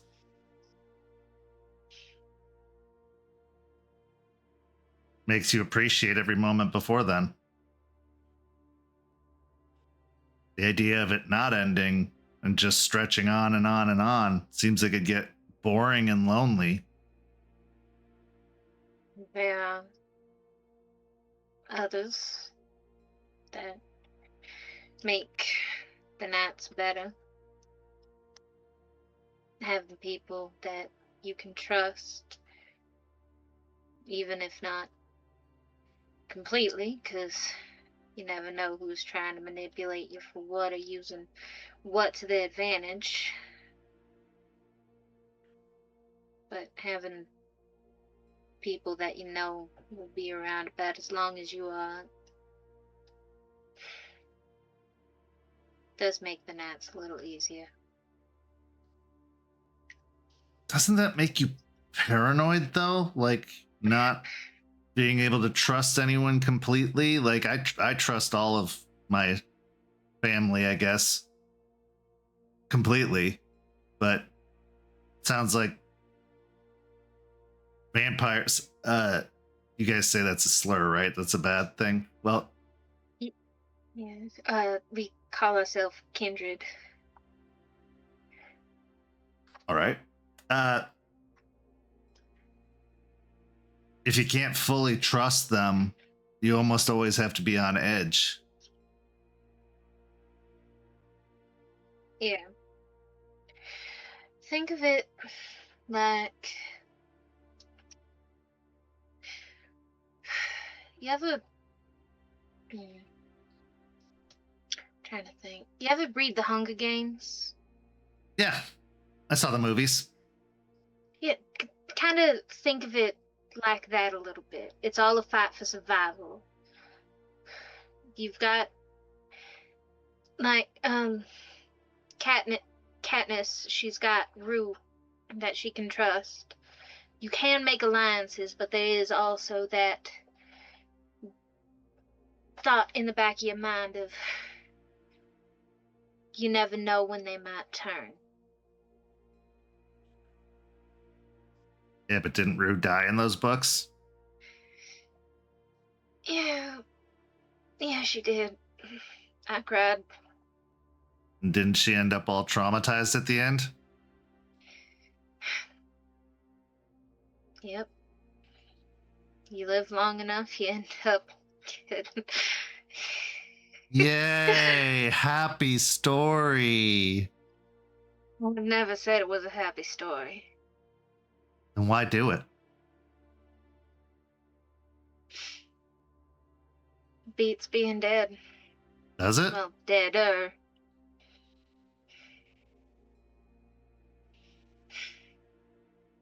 Doesn't seem like it does. Depends on the perspective. I've been given just over 6 extra years, which is short in the time of that some of us are given. But I'm trying to make the best of what time I've got.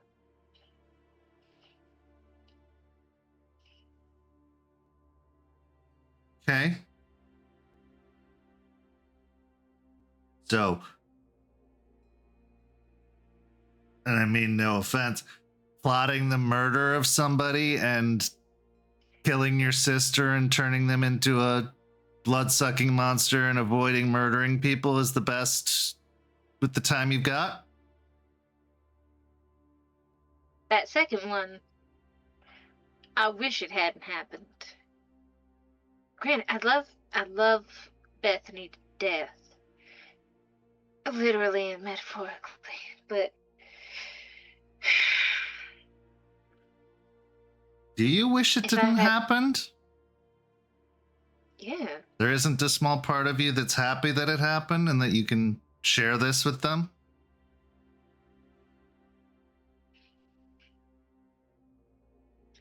I'd be lying if I said that there isn't.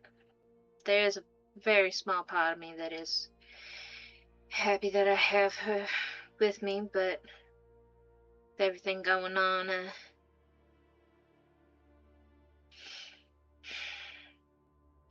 I'm worried about her.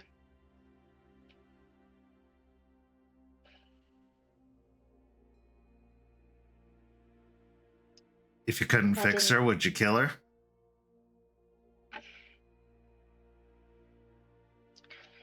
Bo will wince slightly and look up.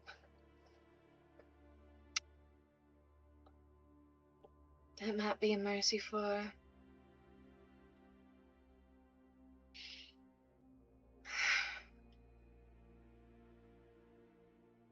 But I thought this was better than death.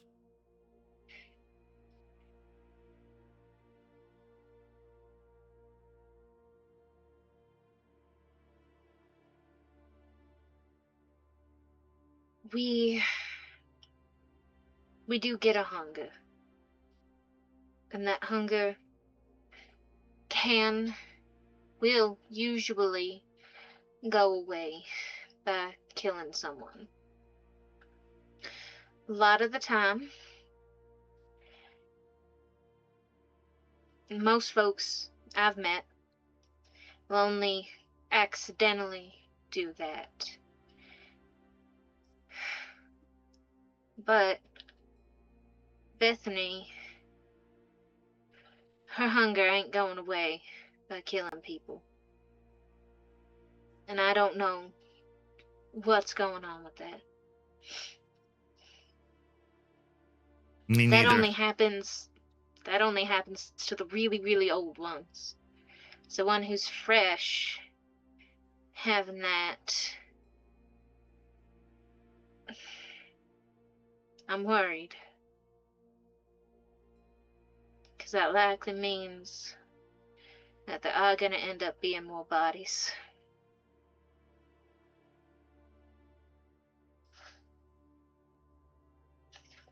And I don't have the resources to deal with that. Not readily available, and even then it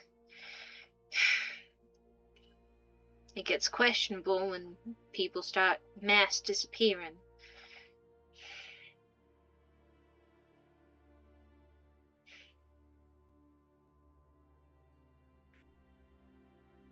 Sounds awesome.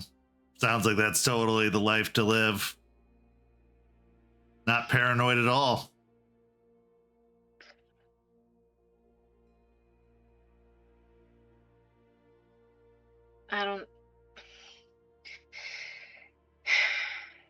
I've been keeping close eye on her.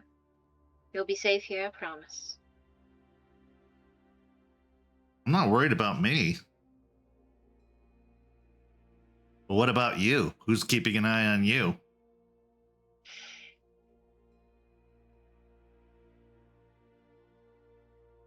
Myself?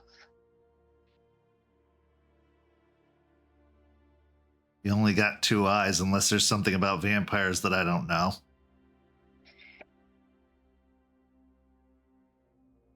Well, I guess I do have Winona. But her help only extends as far as I take her, and she's not as strong as Kindred are. I try to keep her safe. Guess she's a dog. None of that surprises me. Yeah. But,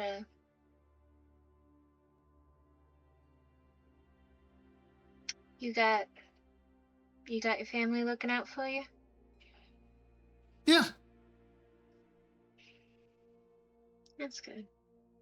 I mean, we have to. There's not that many of us, and apparently there's less every year. So we all have that in common, and I think that it's a lot less backstabby for us than it sounds like it is for you. There's nothing gained by us putting each other down or pushing us out of the way. It doesn't help what we're trying to do. It doesn't help anyone, really. And what we're trying to do is, I guess, bigger than any one of us. What is it that you're trying to do? You are asking the wrong one for the long explanation, but as far as I understand, save the world. That's very vague. I know. But the world is a living thing, and not in the way that, like, you know, the old Woodstock hippies talk about it, but like it's actually a living thing. It has a name and everything, and it's been dying for a really, really long time, and we're trying to stop that from happening, because if it does happen, then the world's over. All life, all everything ends. Why is it dying?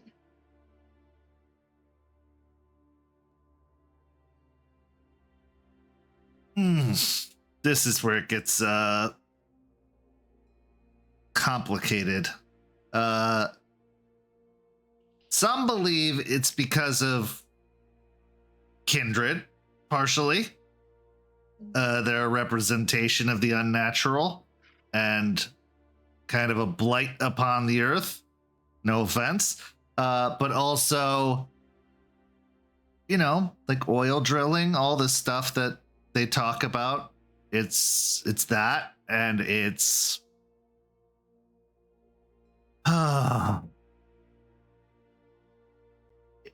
okay, so as far as I could tell, there is this like evil in the world that is once wasn't evil. It was just part of the circle of life, and that being death, right? Death and decay and rot and all that stuff, just kind of the natural cycle. Things need to rot so that they can seed, so that they can grow something new. We've all seen Lion King. But it's falling out of balance. There's more dying and rotting than there should be, and that comes in a lot of forms. Things like pollution and deforestation and stuff like that. That's all a representation about it. But also, you know, like, people are cruel to each other, and there's war and there's strife and there's poison, literally and metaphorically, being injected everywhere. And it doesn't just affect the people, it affects everything. It affects life. And because it's so out of balance, death, decay, the wolves call it the worm, it's rotting everything away. It's winning. It's slowly overtaking everything. And if it's not stopped, there won't be anything else for it to overtake. It'll just be over. And while everything dies, it shouldn't die in the way that it's dying now. And, I mean, some think humans are to blame. Some think kindred are to blame. Some think it's above all of that. But honestly, it's just, it's bad. It's really, really bad. And so while I might take this life over what's going on with you, I also know that I'm fighting a war I probably won't win.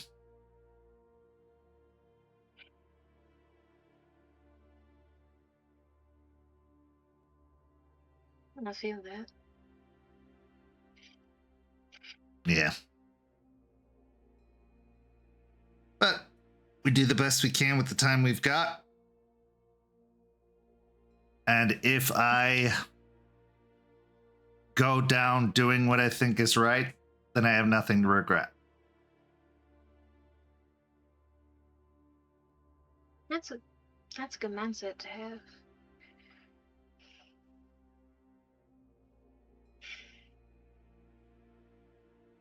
But I get it. I'm also big on survival.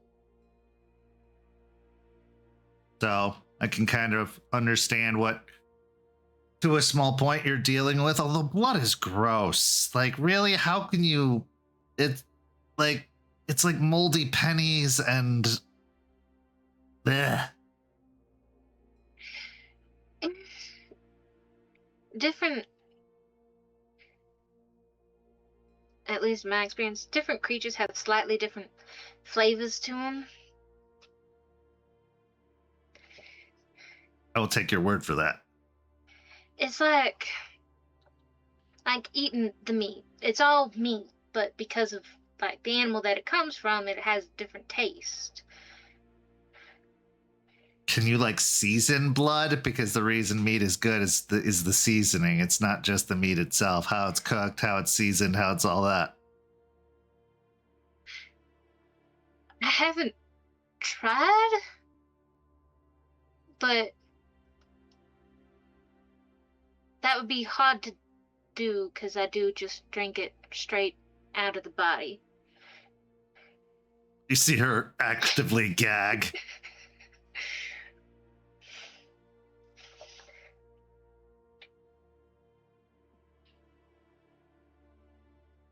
That doesn't bother you when you do it? Like they need their bloody. They need their blood in their body. That's how the body works. It's like if you took the gas out of a car. I was raised on a farm. We ate what we raised. Guess that's true. So I'm a bit desensitized from all that.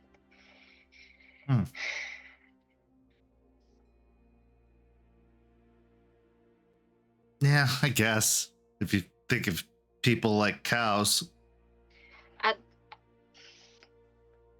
don't eat people when I can help it. I've But only eaten 2 people in the past year, and one of which was kind of my choosing. I didn't have much else option though, and the other was completely by accident. yay, you're one away from your serial killer punch card. I don't like that. But you're gonna have to eventually, right? You were saying that you can't eat the same stuff the older you get. The older you get, the more you feed on other kindred. That doesn't work on people too, like from animals to people. No.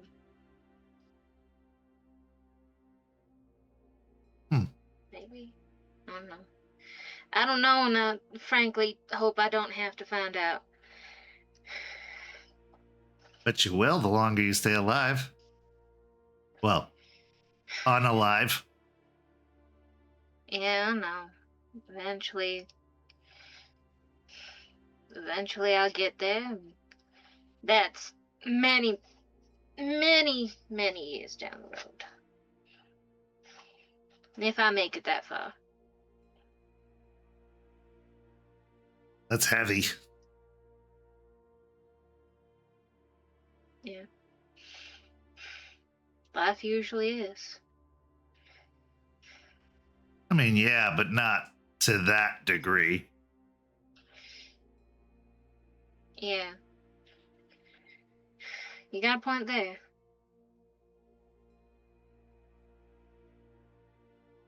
I like your music. Thank you. Is that because of the kindred thing too? Doing music? Being good at it? Oh no, I practiced for many years. Oh, My dad got me a guitar when I was young, and I've been learning to play and playing and trying to write my own stuff. so if I heard correctly, your dad is also a kindred, not your sister. Yeah. Are you like completing the set? No, I didn't know my dad. Well, I knew my dad was a kindred when I embraced Beth, but no, I'm not trying to collect the set. My dad just happened to be a kindred. Apparently has been for who knows how long. Said 30 years, but he's only been missing nearly 20. That just raises more questions that I don't think I have the brain to deal with right now. Anyways,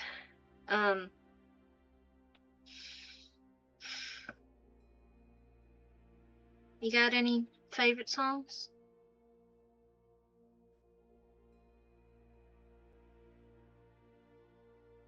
Yes.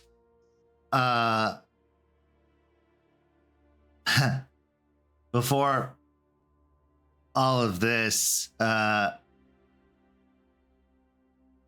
my mom used to play a song all the time by a band called the Gin Blossoms.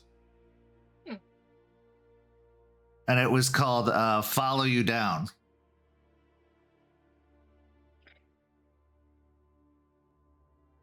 I'll have to learn that one. It's a good song.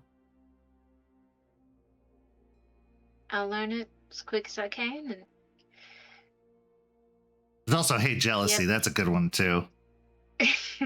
Oh, I think I do know that one. But if you ever want to hear either of them, just let me know and I'll play them for you. Well, I don't know what a guitar version of WAP would be like, so I'm not going to request that, but it'd definitely be very awkward. But there's ever any music you want to hear, feel free to make requests. So they say, from the mouth of babes comes wisdom, and I know I'm younger than you, I guess pretty significantly. And don't take this as me pushing you either way, but maybe it'd be a good idea to think about what you want for yourself and your existence. Because it seems like you've been out of control of that for a long time.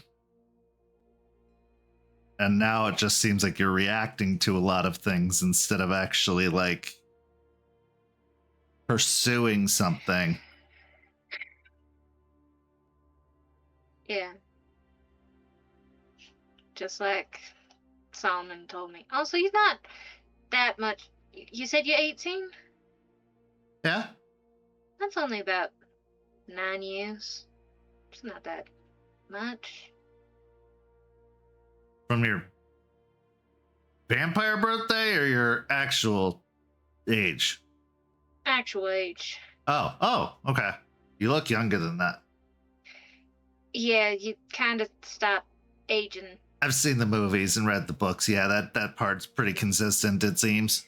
Yeah, I was 21 when I turned. Okay. Well, good luck. I'll be watching. Right now, this is my only show. So, stay entertaining, I guess? Or don't. Preferably you don't, because that's where I have to tell them, and then they get really mad, and then it's a whole thing. So maybe be less entertaining. Yeah. I'll be entertaining in the performance on stage way. How about Perfect. That works for me.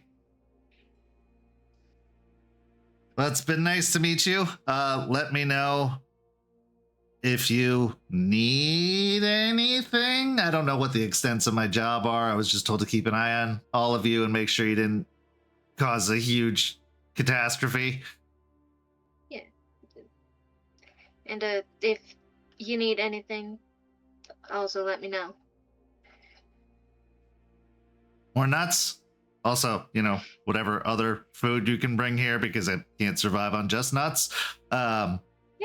Groceries would be good. I know that after the other lady left, there's no real reason for those, but they're still good.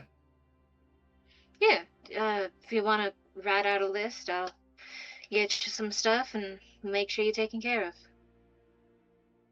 It's a one sweet gig. All right. Well, have a good night, I guess. Have a good night. You see her start to shrink, and then eventually the dress just drop down to the ground before you hear the scurrying away. What is Beau thinking after this encounter with Goldie?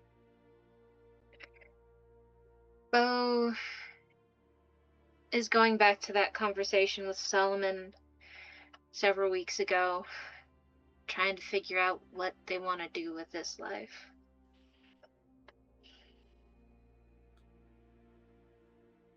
It's a hard thing because there's one thing that constantly drives you, the one thing that your body can't do without, and seems to be the source of the motivation for many of the kindred you've met: the pursuit of blood.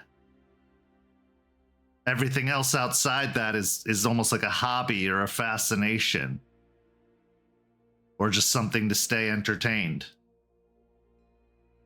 But it always comes back to blood. And that, in the great tapestry of truth, is just fact. We now transition to our final scene of tonight's story.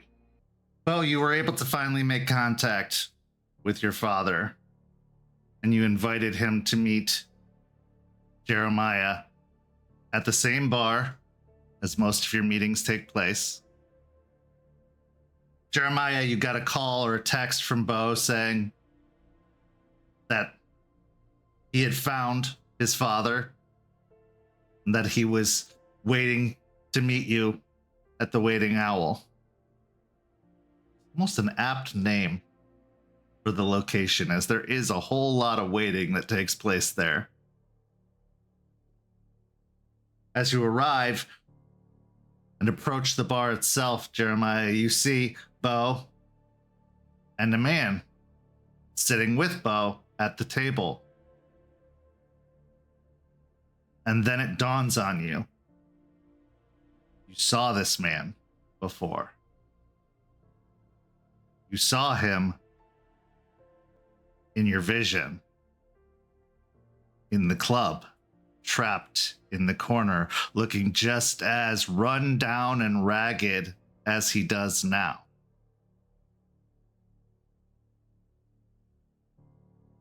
And you remember the vines and the hands holding on to him. But just like in the vision, he's wearing the same overcoat, same tennis shoes, and the same haunted expression. The scene is yours. As Jeremiah comes in, Beau will stand up and wave him over. Jeremiah, this is Jeremy, my dad. Jeremiah also looks pretty rough. If he were mortal, it would be a bad night's sleep, but he is not looking good. He's not looking like particularly pale or hungry. It's just something in his eyes. Mr. Walker, I presume. Mr. Jeremiah. Yes. He holds out a hand, an unsteady hand for a handshake. He'll take it. Beau says a lot of good things about you. The brief conversations we've had about you, well. So I understand you are rather entangled with the tower. You could put it that way. After I was turned, my sire traded me off as a debt. That's horrible. Fortunately, from what I've seen over the years, it's not that unusual. I'm not going to say it doesn't happen in the movement, but it's the kind of thing that gets you blacklisted if it's found out. Well, lucky movement then. Well, we have our own problems. So I understand we're of the same clan. Yeah. If Beau hadn't told me already, I think I recognize you. Oh. From the... Yeah. Oh, okay. Yeah, that makes sense. I thought most of our, or all of our clan, I thought our clan was Tower. Most are. But some aren't. Some aren't. It's difficult, given how close we are to one another, to have that big of a divide. But I don't see the benefit in tying ourselves to a bunch of other assholes. Yeah. I'd love to say it's choice, but I think we both know it isn't. Yeah, they're not too big on it. So I understand that you can't probably tell us a lot about people holding your leash. I can tell you some, but trying to form the words on other things, it doesn't come out, if that makes sense.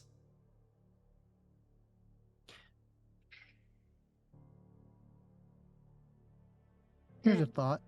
Oh, Beau? Doesn't fully make sense, but I've learned that sometimes things that don't make sense make perfect sense to y'all. Well, if what you've told me, they keep me pretty bonded, and to try and push back against it is very difficult. It's very strong, and I know the words, but I can't get them out. Well, why don't you start with what you can say? Okay. The one who is in charge of me, the one I belong to, is named Masterson. He's the seneschal of the Tampa Camarilla. He's a Nosferatu. Oof. And he's basically the guy who knows everything. Everything that's going on, everything that's happening, and he helps the prince stay aware of things and protects him, I guess.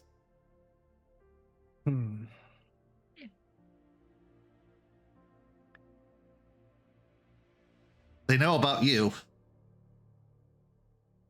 You haven't been a big enough problem yet for them to care or do anything, but they've kept tabs. Do you know how?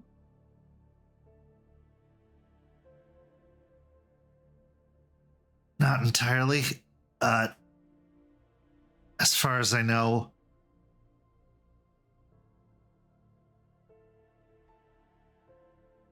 he starts to try and say something, but is unable to say it. I'm going to focus hard. I'm going to try to think at him, say it in here. He looks at you, and you start to hear in your mind, okay. The problem is, and then you hear what sounds like TV static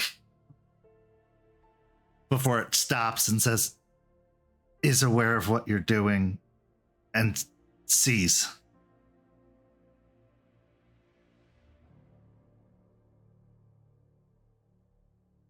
Okay.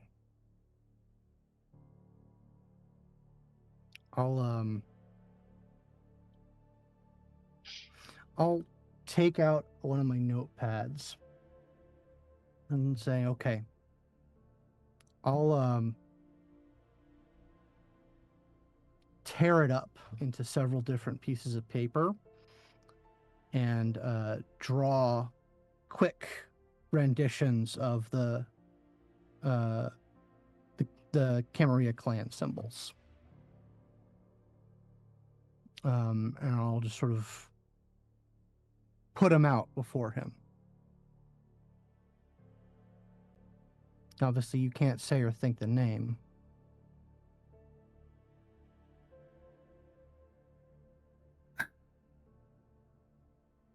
He reaches out and pushes the rose forward.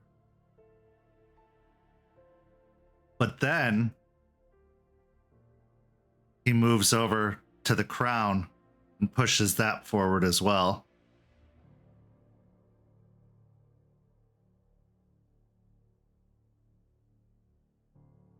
Okay. Makes sense. The Ventru is the sword and scepter. The crown is the Lasombra. Got it. Talia Anathema? Makes sense.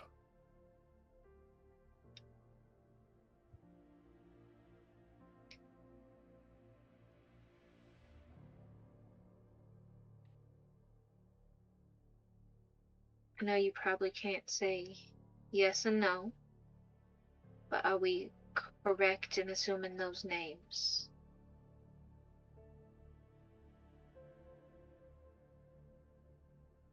He just shakily nods his head.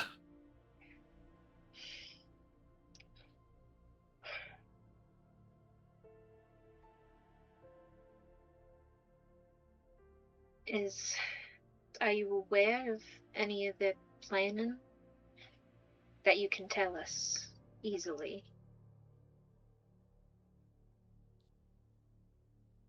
Just shakes his head no. They don't tell me things. They bring me in, and then the next thing I know, I've done something, but I don't know what it is. When was the last time this happened? 2 nights back.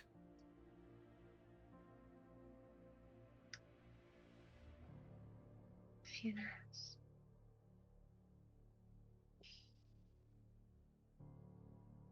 I don't know what I did. I don't know what happened. I just know I did something, and they were very happy I'd done it.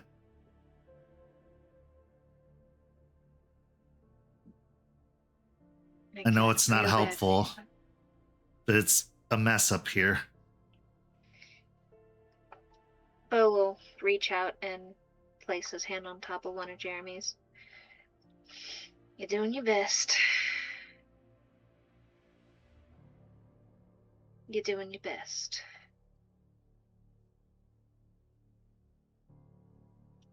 Beau, I think you should know.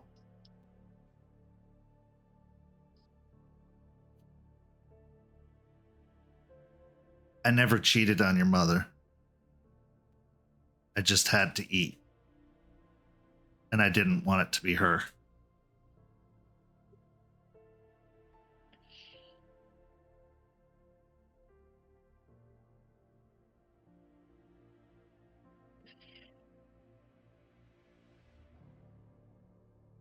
I'm telling you this now because I don't know if I'll get another chance to, and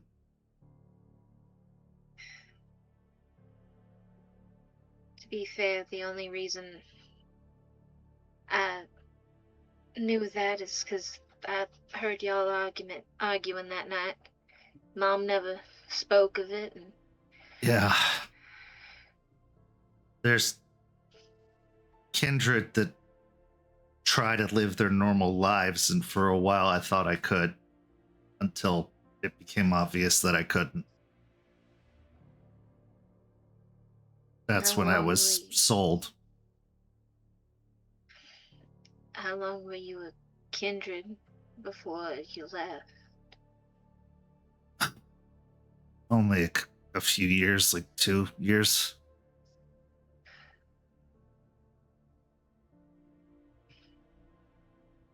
Right.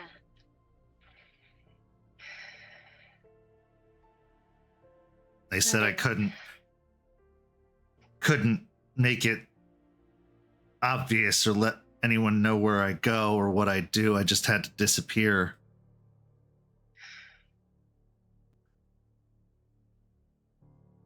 I thought it was better. Go ahead. Mom caught you before you left, and that was the argument? Yeah, I had to convince her it was an affair and not what it really was, or else it would have been much worse.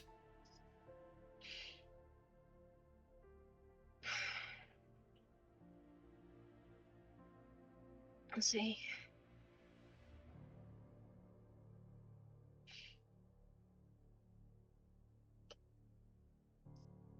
Did you want to be this? No. I didn't even have a choice.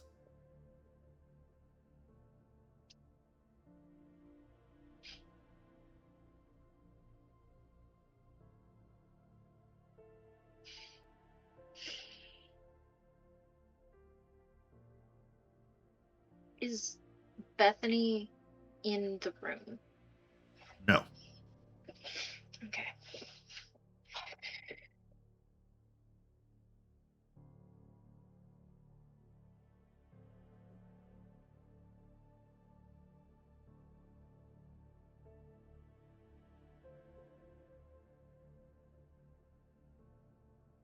I'm sorry, Jeremiah. I just had to.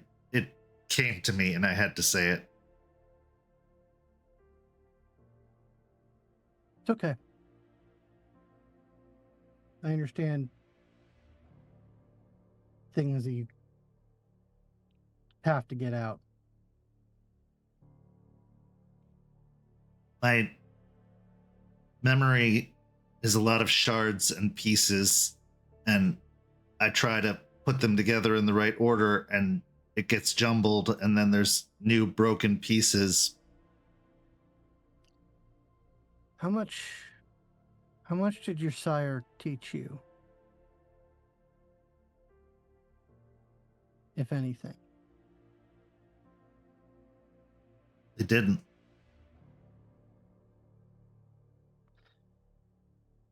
I didn't have much time with my sire, but he was very smart and very good at explaining things once you got past the internet talk. But he told me one thing about our clan. And I don't like it, but it's helped me more than it's hurt me. He said, if you feel yourself falling into madness, dive. Resisting only hurts you more.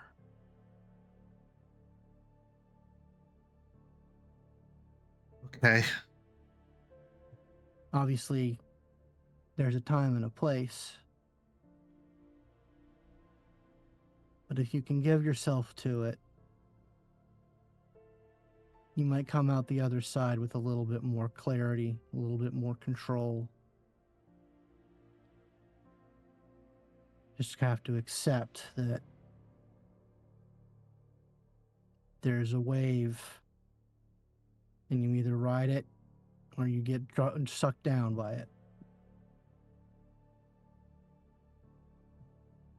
When I get too confident, they put me back in the box. Yeah.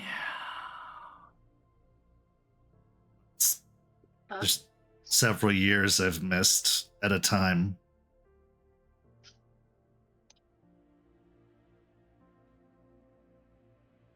I can try. They just don't let me get too smart or strong.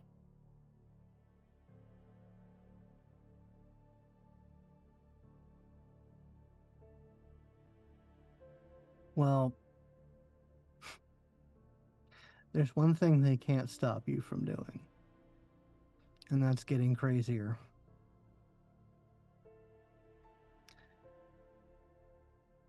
And there's power in it.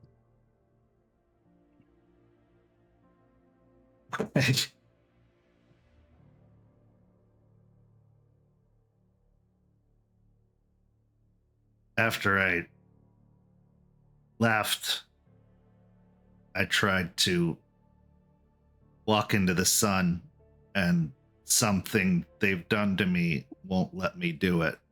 Every time I try to or want to or have wanted to, until I found out what had happened to Beau, and I tried so many times because I just wanted to stop, but I couldn't do it. It's like there's a wall between me and it.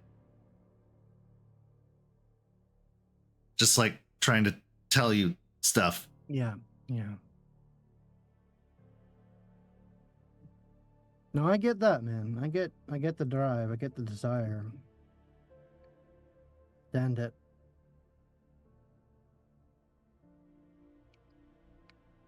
I But just you'd be didn't leaving want to hurt behind a them. lot. Yeah.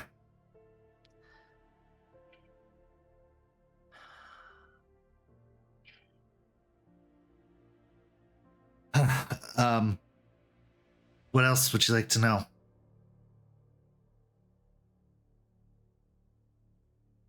Numbers. How many in the tower in the city? You know that? In the city, I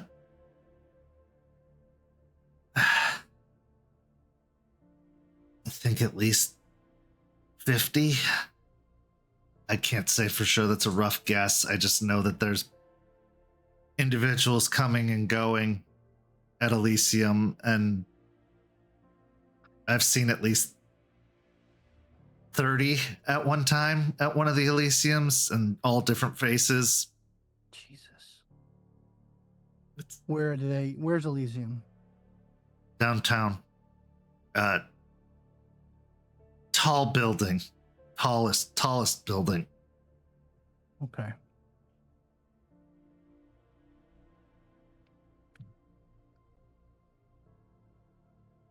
Are there... How many other of our clan?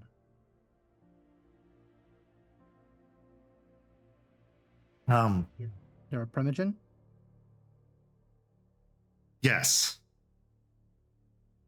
But not many others. I think that's on purpose.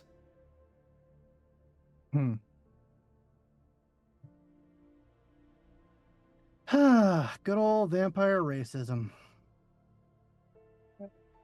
Mostly Dentru, Toreador. A few Nosferatu, though I haven't seen most of them. I just know they're around. Masterson keeps a pretty tight network.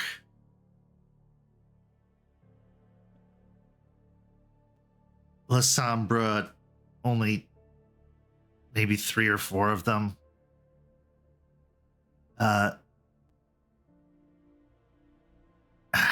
They tried to work with the Gangrel, but the Gangrel left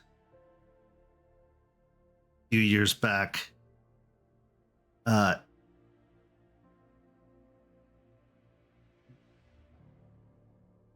more Bruja after Mary fell.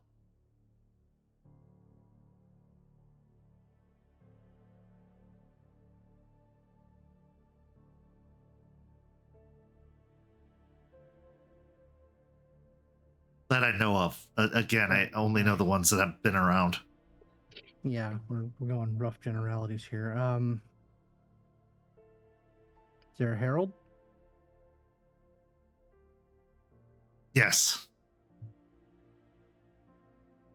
Got a name?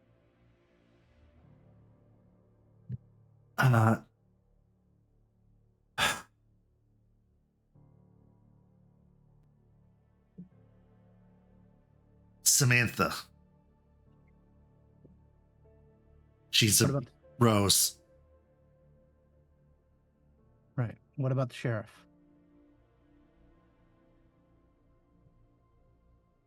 The new sheriff is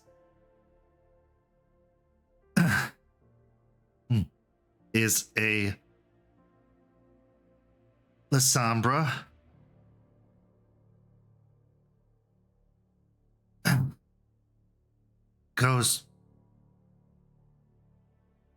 Goes by the name Geraldo. Okay. Still pretty new after the fall of the last sheriff. Is Samantha a name that Beau knows or would have come across? I would say yes. They probably came to visit Talia a few times. Another lovely young lady,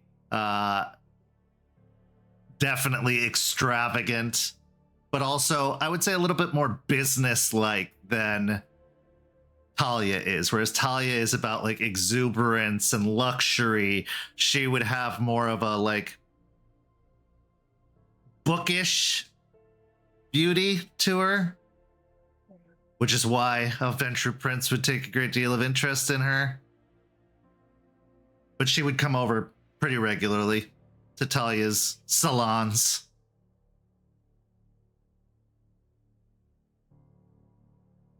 What about the council?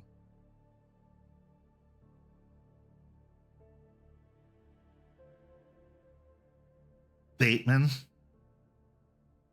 Prince, Masterson. Don't get to see the meetings. Samantha and I know there is Talia now, but there was someone else before. And Masterson is both Primogen and Seneschal, effectively. There was a whole different council under Marius. They've been putting new ones in. Bateman hasn't replaced the Venture Primogen yet, as far as I can tell. He was the Primogen before this. So, the prince selects in this domain. Okay. The Prince, Marius set a standard of control, and Bateman is still upholding that standard to a certain degree.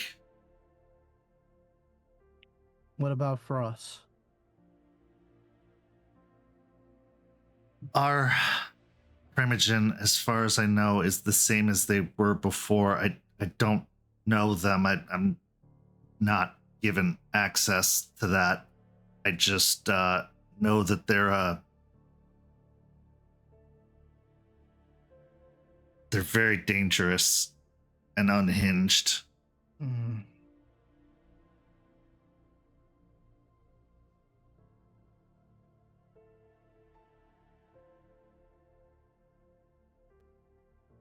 You could try petitioning for help.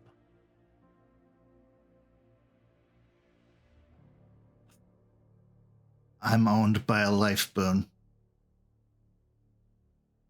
I've tried. How do we get rid of it?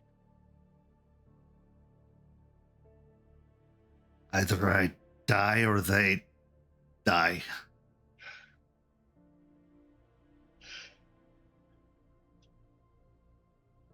And getting you out the city ain't an option, is it? They could just call me back.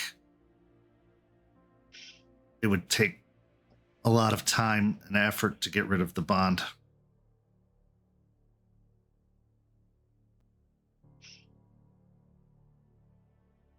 Any other clans represented?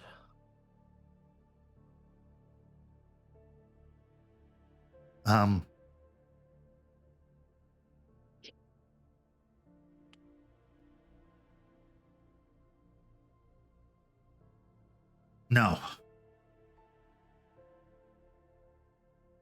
There have been visitors before, but not official representatives that stayed.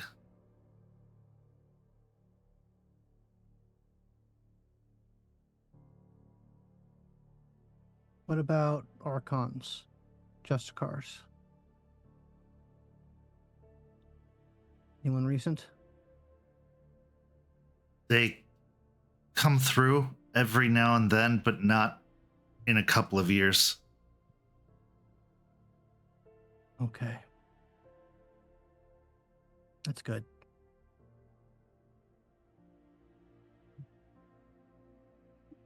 The last one to come through was the Tremere. Yes, the Tremere are present too. They have a chantry out in Clearwater. Clearwater. The fucking Scientologists? Probably. I don't know. They don't talk about it a lot. Gross. Makes sense. Okay. Then they have a primogen? Yes. Okay.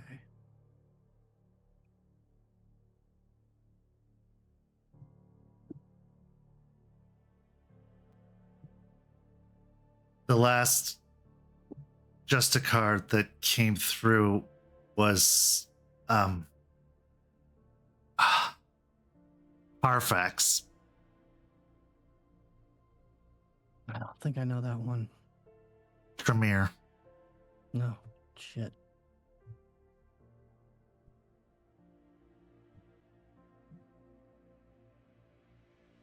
What do you know about the situation with the wolves? Is that holding? So far, yes. Roll something really quick to see if you would have caught wind of it. Nope.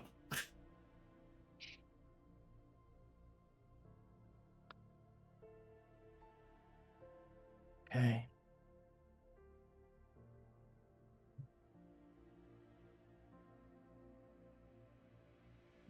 They don't have me leave the territory often unless for special jobs.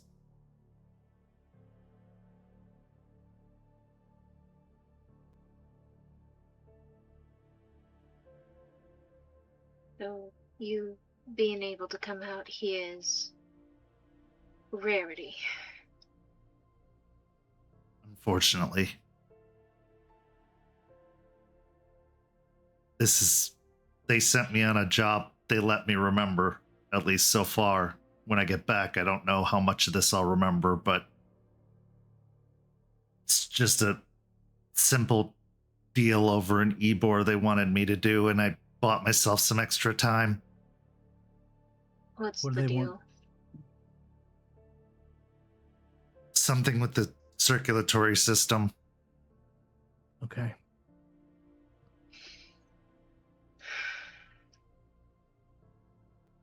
Payoff.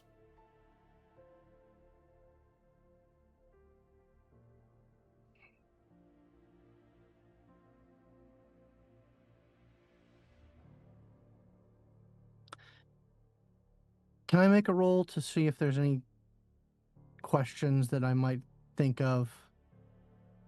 Jeremiah Sure. might know better than Scott. Yeah, I think so.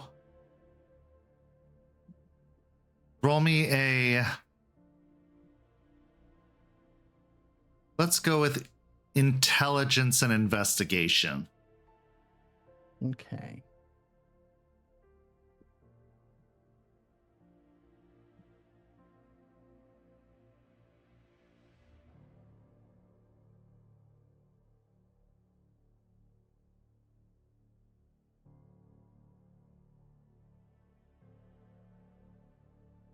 Four successes. Okay, so you could ask them who they deal with in the circulatory system, since, again, this coterie is meant to disrupt or start the blood trade. You could ask them when they meet with the circulatory system. Like, what is there a specific meeting time or place or day that they meet?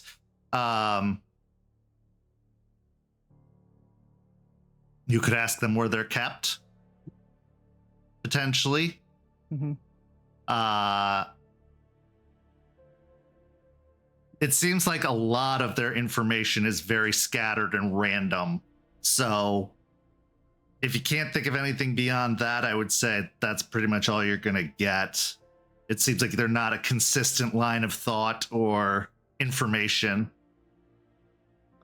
They keep him in the dark is basically what it clearly is. Okay, so you're working with the circulatory system. Who do you meet? Is there a time? Is there a place? Day of the week? Yes.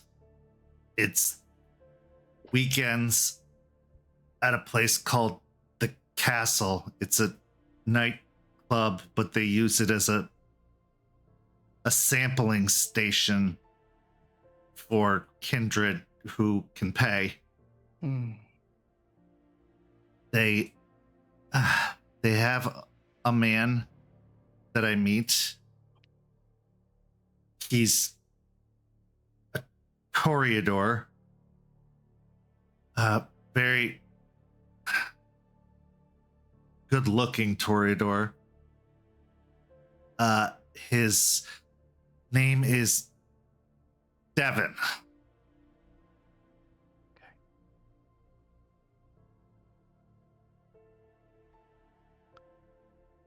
Where do they keep you?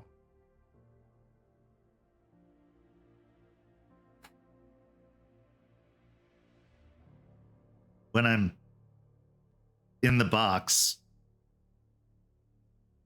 they keep me underwater in the bay. God, monsters. But I stay at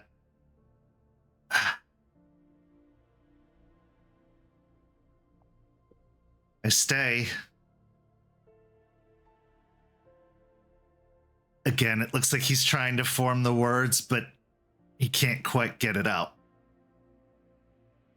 Beau will pull up a maps app on their phone and slide it over to him. Can you point it out on here? He looks very closely at the map, and then he points towards the aquarium, the Tampa Aquarium downtown.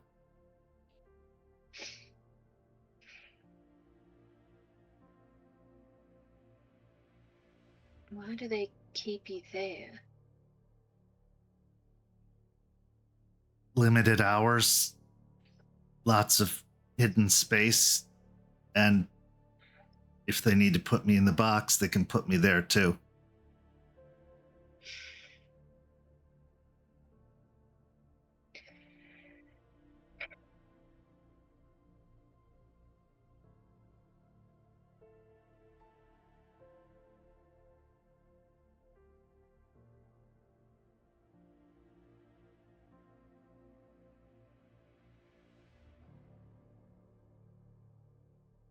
Beau reach out this time and grab both of Jeremy's hands in his.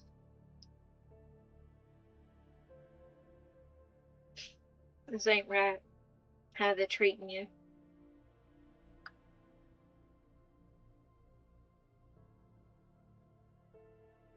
There's a lot of things that aren't right about this. I know.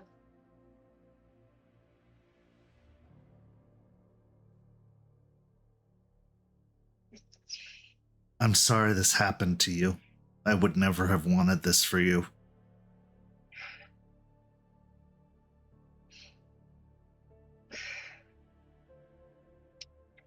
I should probably tell you while you're here. I ain't the only one anymore. What do you mean?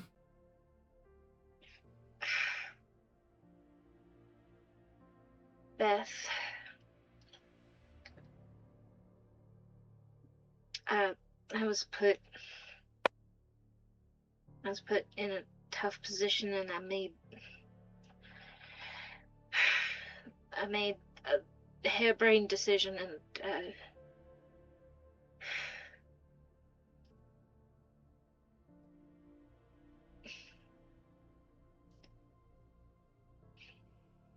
she's one of us.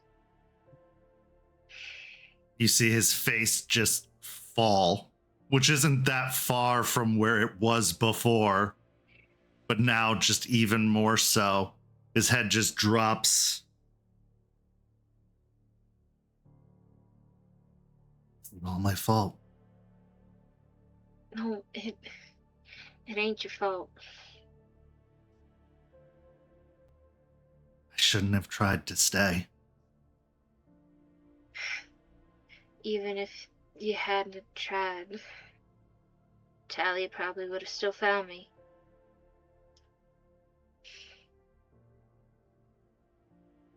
It's a very distant expression in his eyes, or a different distant look in his eyes, as you mentioned Talia.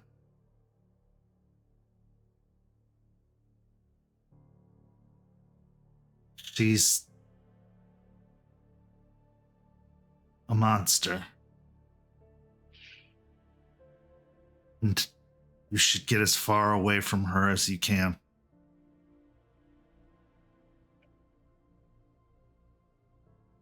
I'm working on it. I got a plan to get away.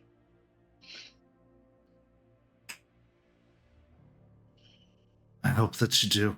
Take Beth with you. I ain't leaving her behind. I'd take you if I would. If I could. I know it'd be difficult, but... I don't know how much of me there is left.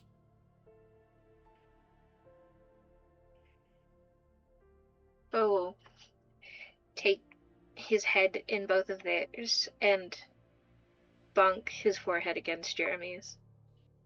Don't go thinking like that, Dad. You're still in there. As scattered as it may be, you're still you. For the most part.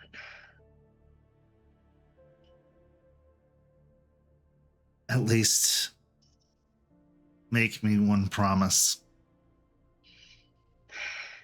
What's the promise? Send whoever is left away, because they're just gonna keep picking at our family until there's nothing left. I will. If I'm able to, I'll take him with me. Move as far away as any of us can.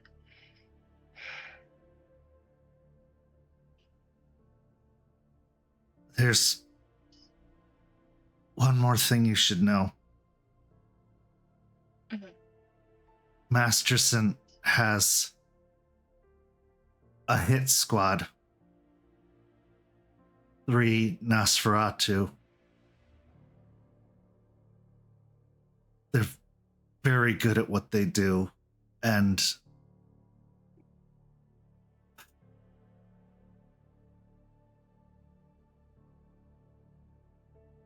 they're called the Scales, mostly because they kind of move and act like alligators, but also it's a clever play on evening the scales.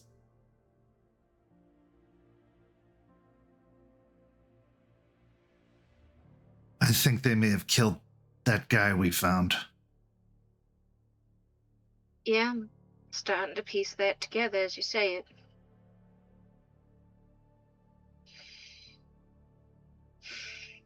They're for hire to whoever's willing to pay. And Talia's more than willing. To get at you, yeah.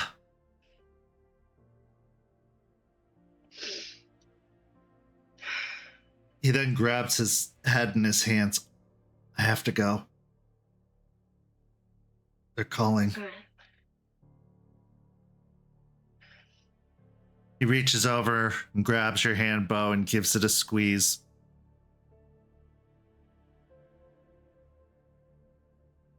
You can dive into the crazy, he says to Jeremiah. But keep as many pieces whole as possible for as long as possible. is when they start to crack and break. They're very easy to lose track of. Don't I know it? I'll reach out a hand. Takes your hand in his other hand. When I make skin contact with him, I'll think, you might not be able to kiss the sun, but you can get loud where you're not supposed to. Let some other monsters do the deed. He just nods his head. Be safe, both of you. And get out of this bar.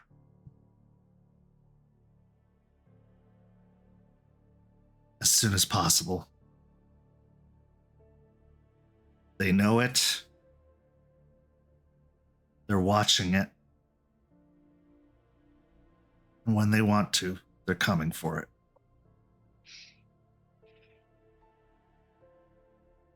Been thinking the same thing. Gives both of your hands a squeeze before letting them go. Until next time, hopefully I remember this time. Hope so too. It's good meeting you, Mr. Walker. Take care of my boy. If you'll let me. I did. Apparently, and my girl, too. Take care of them both if you would.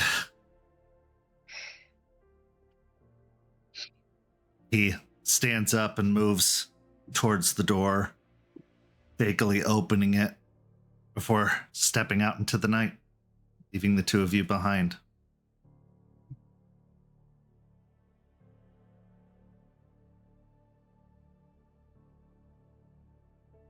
I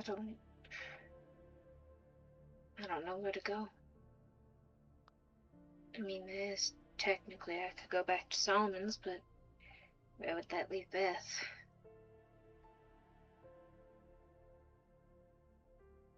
We should talk to Solomon.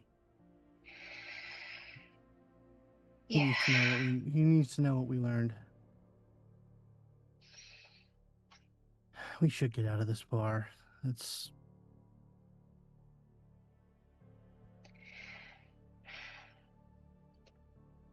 Do you know of anywhere safe I could take Beth?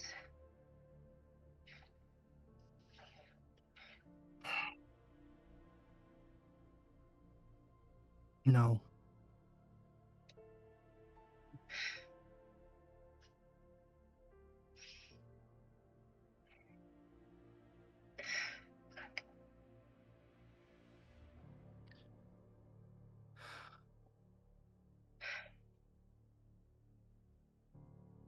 A lot of good intel.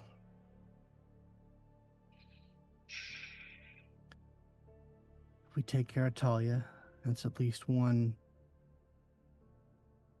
eye in the sky. I thought that might be it.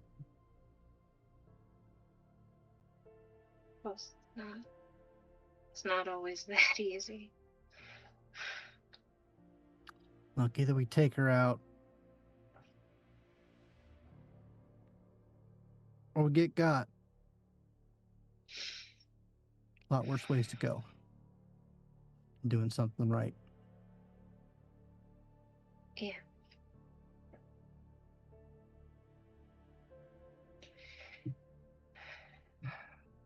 Athame. Was it the wreath? The wreath? Yeah, she sent the wreath. I thought any mystical BS would have been taken care of when we burned it, but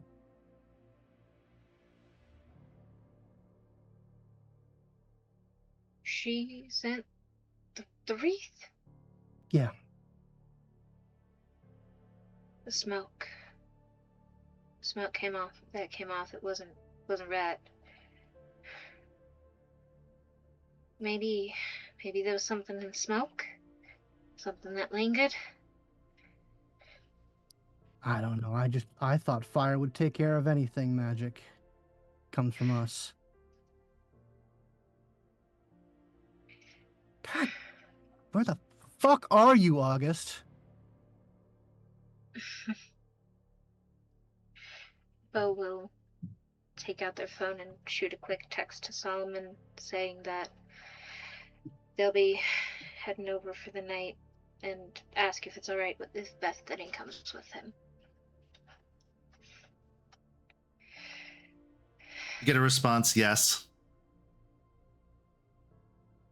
But anything she does is on you. Mm-hmm. Go ahead. Tell him what your father told us. All of it.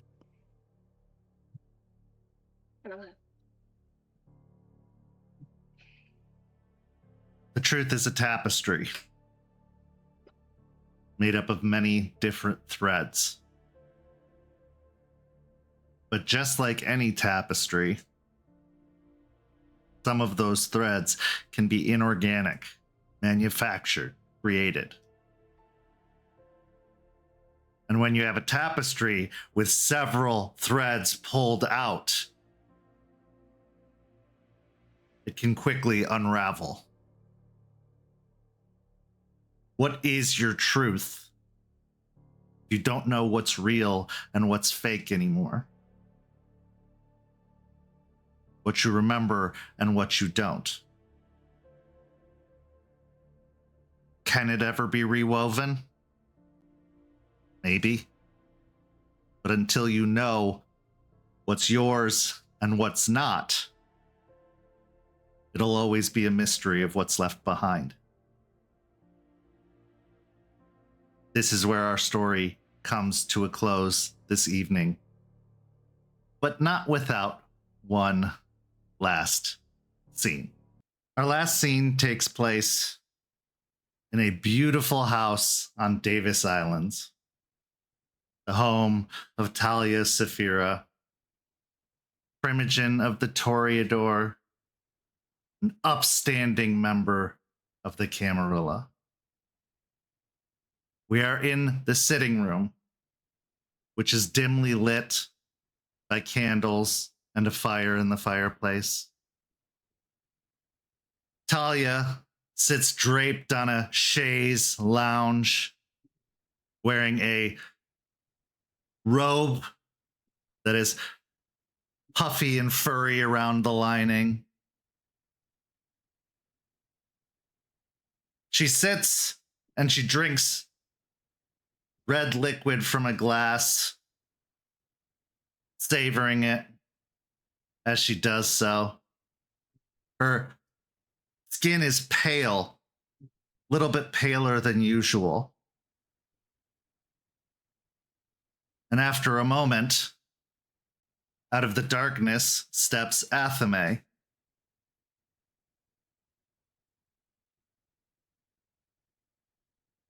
Where's your plaything? He says to Talia. Which one? Talia replies. Think you know? The new one. Oh, he's resting. He had a very, very long night. And he needs to regain his strength. Luckily, I ordered something for him to eat as soon as he awakes. Because he's going to be very hungry, as they always are.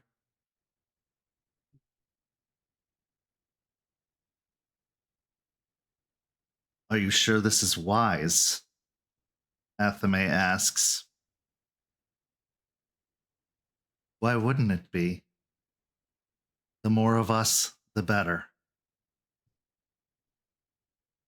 And that's where our scene comes to a close. Thank you so much to these amazing players. Thank you to everybody watching at home. Go follow St. Pete by Night on all of that social media down below. Come join our community by following the Discord link. And if you really, really love what you see, go sign up for the Ko-fi, where for as low as $5 a month, you get access to all kinds of behind the scenes features like the Rosebud Thorns of this very session. And we have several programs coming up this week. We've got a new Rage Across Tampa on Tuesday, the last one of the season before we take a 2-week break.